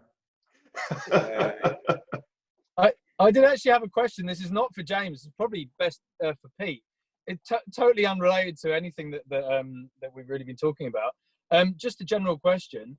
We're on single phase here at our house. Is there a limit to the inverter capacity that you can have on single phase? I mean, you can get 10 kilowatt single phase inverters, but what's to stop you putting 4 10 kilowatt inverters? What's the so Western Power had a 10 kilowatt limit on single phase, and you could go up to 30 kilowatts on 3 phase. Yeah. But that was more of a it was a practical limit, but then it became more of a theoretical limit in that it was very hard to get approved. But more recently, they've been. I'm not completely across it because it's more residential. I've been doing commercial for the last 5 or 6 years, but from memory, I think the 7.2 kilowatt 7.2 kilowatts was pretty much the way Western Power has their approval process. The 7.2 kilowatt inverter is the limit.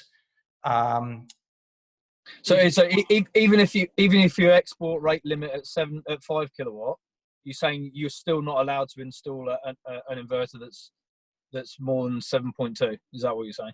You are allowed to, but you've got to go through it goes through a different approval process. Yep. So if you're below 7.2 kilowatts of inverter capacity, Mhm. then it's pretty much automatically okayed. So it's more of a formality, whereas anything over 7.2 kilowatts is a more extensive process. But Okay. if you're in, obviously depends on your transformer size and how they Mm. run to the tranny and things like that. If you're on the edge. So even if you're export limiting to 5 kilowatt, you're saying there's still another process that has to kick in to approve anything greater than 7.2. I think there's a strange ruling that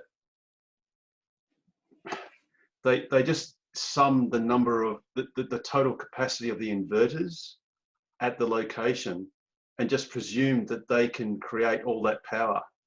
Yes. And then unless there's kind of compelling evidence to discount that, they just presume that those inverters could at any moment instantly turn on and instantly turn off. And they've got to work out how to deal with that. But I do know that if you have a battery system connected, that then changes some of the parameters. So I know, for instance, with maximum solar to a premise, in this case, for example, 3-phase, you can have a lot more solar. Is it 30 kilowatts, Pete, or is it? It used to be for 3-phase, so 10 kilowatts a phase, basically. Yeah. And that is approvable, providing you've got battery storage. But the weird thing is they don't actually specify the size of the battery storage. So it could be quite a small battery storage, which you could easily overwhelm, as in fully charge, and then pour all this extra energy into the grid, unconstrained or uncontrolled. So yeah, I guess what I'm getting at is that we've got a 6.6 panels, 5 kilowatt inverter. I'd like to put a second system on, not immediately, a year or two, but it's big house, about to put more aircon units in, a couple of fridges, obviously the car. It'd be nice to run through the winter without needing to draw too much off the grid as well. You've got Powerwall. You've got Powerwall, so you can, in your application, you put I have a battery storage, and I want to apply for another 6.6 or whatever, and that will probably be approved. Of course, as I don't know if you know, but you'll lose your feed-in tariff. Yeah, no, that's fine. Yeah. I wasn't sure if you'd have to pay back the STCs as well, though. I'm still not sure. You still get STCs up to 30 kilowatts, or no, more than that. No, it's the STC limit is based on the inverter to array capacity ratio. Yep. So it can't be more than 30%. So you'll still get your STCs up to 100 kilowatts, as long as the array is no bigger than 30% of the inverter capacity. Okay, interesting. So sorry, James, STCs, what does STC stand for, Pete? Small technology certificates. So they used to be the clean energy certificates, and then they were split into LGCs and STCs. LGCs are large generation certificates, so it's anything over 100 kilowatts of array capacity, and anything under 100. So anything 100 or above is LGCs, and anything under 100 are STCs as of a few years ago. So that's a solar rebate because of renewable energy. It's a carbon credit, essentially. Yeah. Interesting.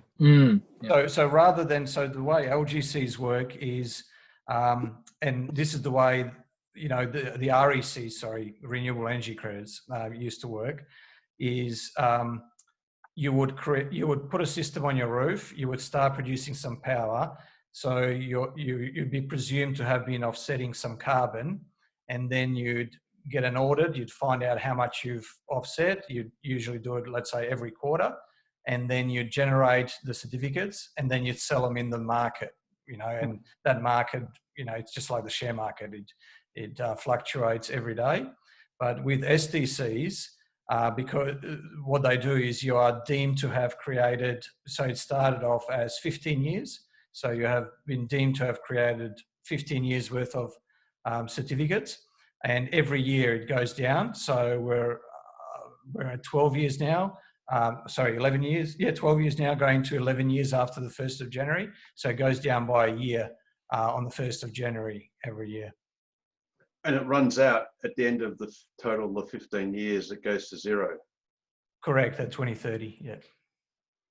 Unless it's renewed or changed in the meantime. Yeah, and they've had a couple of goes at it, and yeah, it's been a stalemate for 10 years. So, political stalemate. Yeah. Speaking of solar power before, James, I believe that in California, they're implementing the watt hertz scheme for inverters so that the utility can shut down your solar inverters by allowing the frequency to drift upwards if there's too much generation, and it actually then throttles down your inverter. I haven't heard that one. It was never. Yeah, that must be something new. Yes, and they've made all the inverter companies update the firmware so that the utilities can actually, if you're producing too much solar energy as a whole system, they can actually throttle it down by allowing the hertz to go up or the frequency to go up, which is generally what happens when there's a surplus energy generated, and it'll force your inverters to reduce their output. Interesting.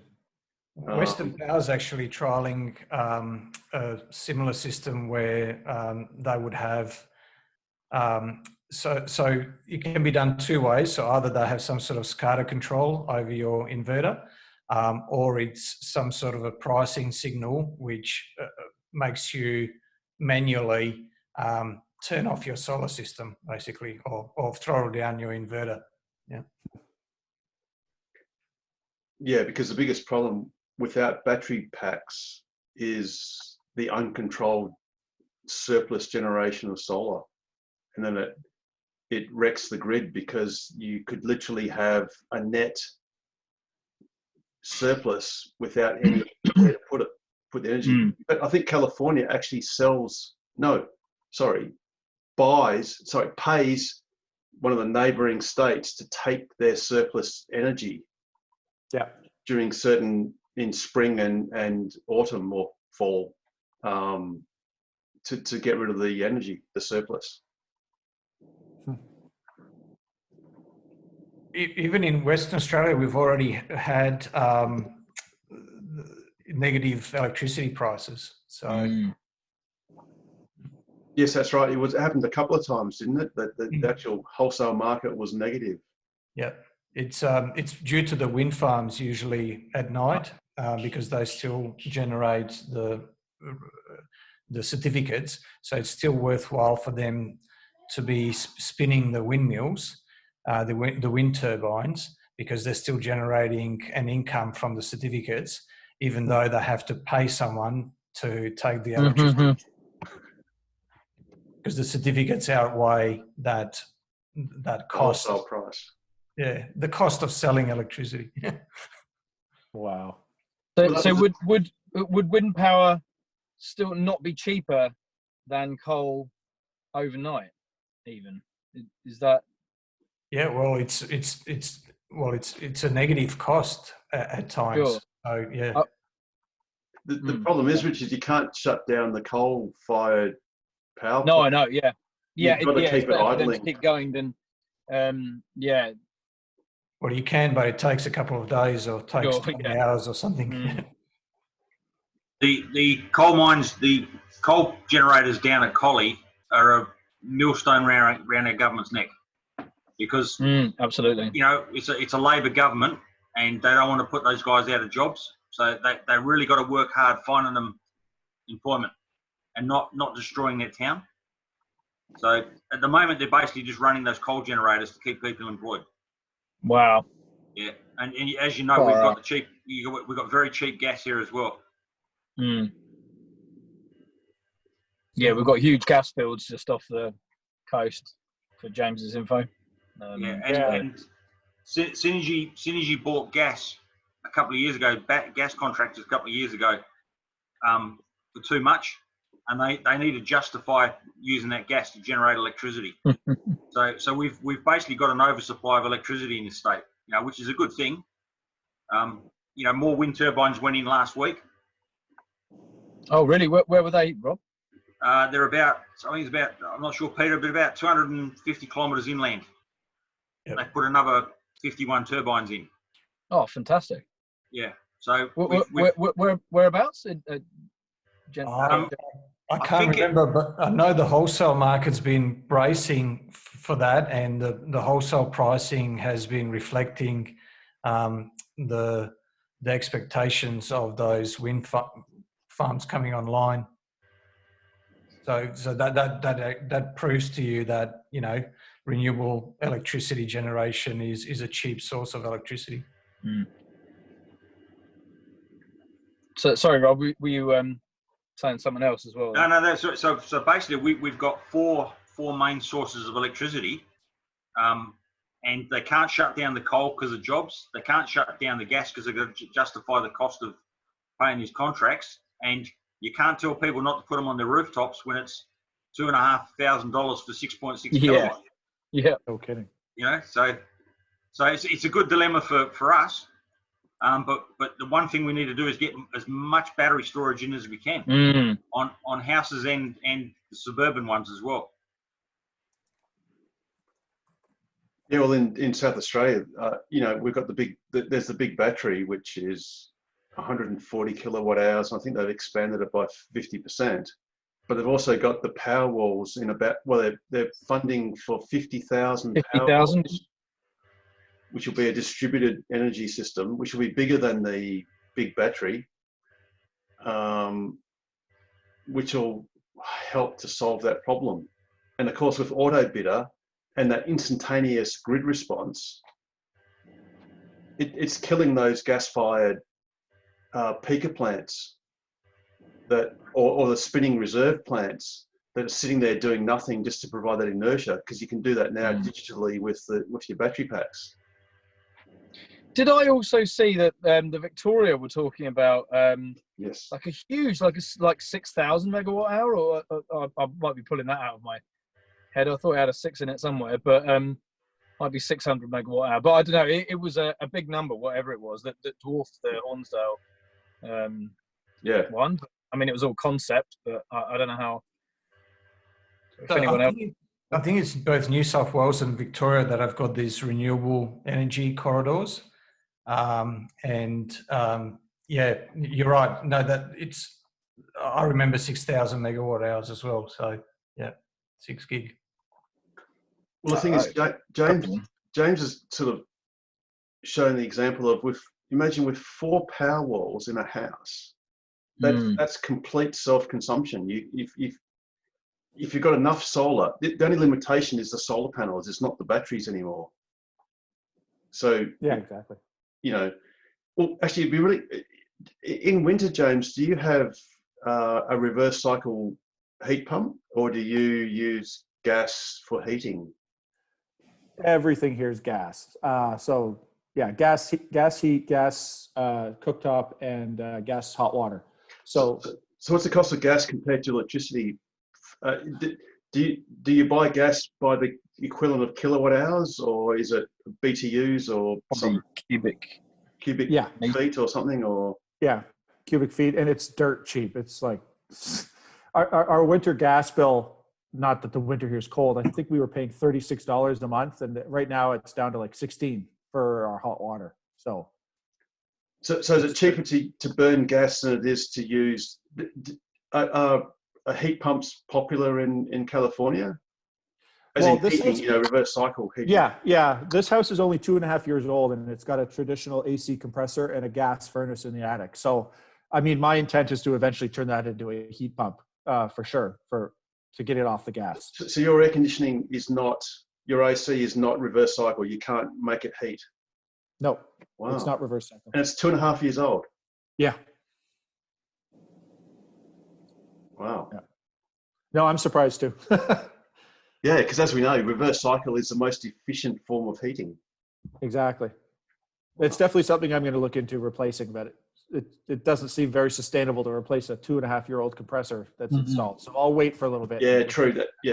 And you're right, because It's not I've your now fault. neutralized. Yeah, and I've neutralized the power it consumes. So at least it's not consuming any, energy that is Cool. carbon negative. Carbon, yeah, that's hurting anything. Yeah, and we can't all save the world all at once. No, we can't. We can only do so much, right? I mean, in Australia, it's a dry continent because there's not that much rain.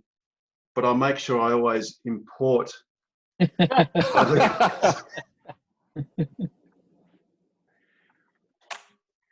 Corona gag never gets old either, does it? It never gets old. No, it doesn't. And I've got a great T-shirt, but I won't bring it out today. It's not a great T-shirt. It's not a great T-shirt. Okay. I'm wearing my Simone Gertz, Yes. yeah. And what makes us all jealous here in Australia, James, is that unlike you, we can't go to tesla.com/shop and buy a T-shirt, the merch, the caps, the jackets. Short shorts. I wanted to buy some short shorts. I told you guys, just let me know. $69.420. I'll be a relay point. We'll do a big order and I'll ship it all over to Australia. Careful, we'll hold you to that. But then we'll be on YouTube, and then Tesla will find out. Then they'll declare you as one of those mail forwarding outfits. I'll just I keep wanted shipping some my short address. shorts. I really did, and I couldn't order any. But they sold out pretty fast, the short shorts. They did. Tell us, did you get a pair of short shorts, James? Well, of course. Not for me. He's wearing them now. Yeah, no. Have you got them yet? Have they haven't shipped arrived yet, yet. James? They haven't arrived yet. No. Yeah, because I've managed to order some as well, but I'm not sure if I used a American freight forwarder, so I'm not sure if that's going to work or not. But it should. My fingers and my toes crossed.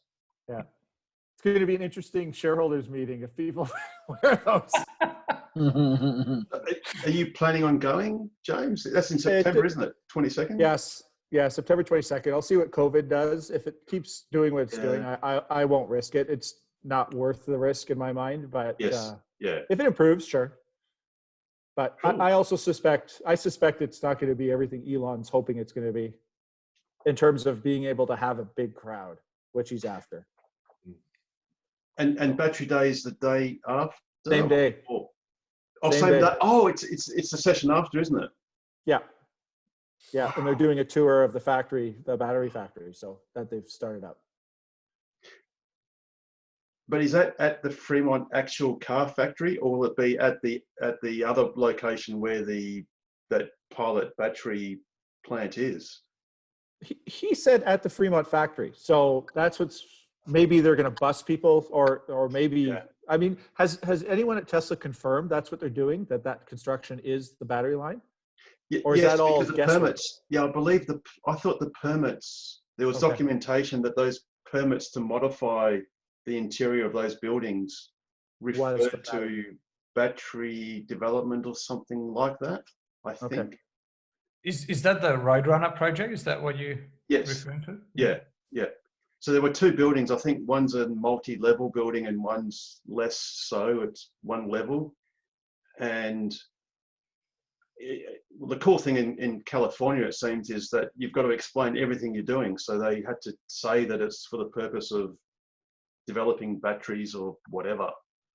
And it goes into some detail, apparently, of that's what they're doing. And that's a couple of miles from the Fremont factory. It's really close. Yeah, it's really close. So I guess, you could be right, James. They could literally just bus people to the other venue. Yeah, or they've got something going on in the factory as a pre-production line for testing, and that's what they're going to show people. And they're making a big line at this other location. Maybe that's what's happened. Yeah, so maybe they're just going to show where they assemble the batteries into packs. Yeah, who knows? I mean, we're all guessing what Elon wants to show us. So. Yeah, absolutely. Yeah. But it'll be extraordinarily interesting because that's where he will lay out his terawatt-hour roadmap. Yeah, and hopefully the 1,000,000-mile battery, which we're all waiting for, right? So. Yes, and perhaps a rabbit out of the hat, such as vehicle to grid, or Exactly. which could come finally, especially since he wouldn't be offering lifetime free unlimited supercharging. Exactly. Because otherwise, Yeah, you go to supercharge it and then you'd go and live off Sell that it. energy for free. Yeah, exactly. Yeah, cool. Cool. Alrighty, well, it's 11 o'clock for 3/4 of us. Time for And sleep. it's about time that James probably went and did some work. Yeah, I probably should. But hey, we really appreciate you waking up so early, James. That was Yeah, awesome. Mrs. Kent. Not a problem, guys. We'd love to talk again another time, For sure. even just to chew the fat and see how everything's going. But Yeah, we anytime. really appreciate it, and we really enjoyed your insights. And we'll do it cheers. again. Really appreciate it. Yeah, no, thanks for having me, guys. It's a real pleasure. It was a lot of fun. All right. Alrighty, well, thanks keep everyone your else very mask much, on. everyone, for turning up, and we'll catch you next time. But yeah, thanks again, James, and thanks everyone for coming. Yeah. Thanks, guys. All right, have a good night. Cheers Have a good all. morning. Yeah, have Bye. a great day. See ya. Have a great night. See you. See ya.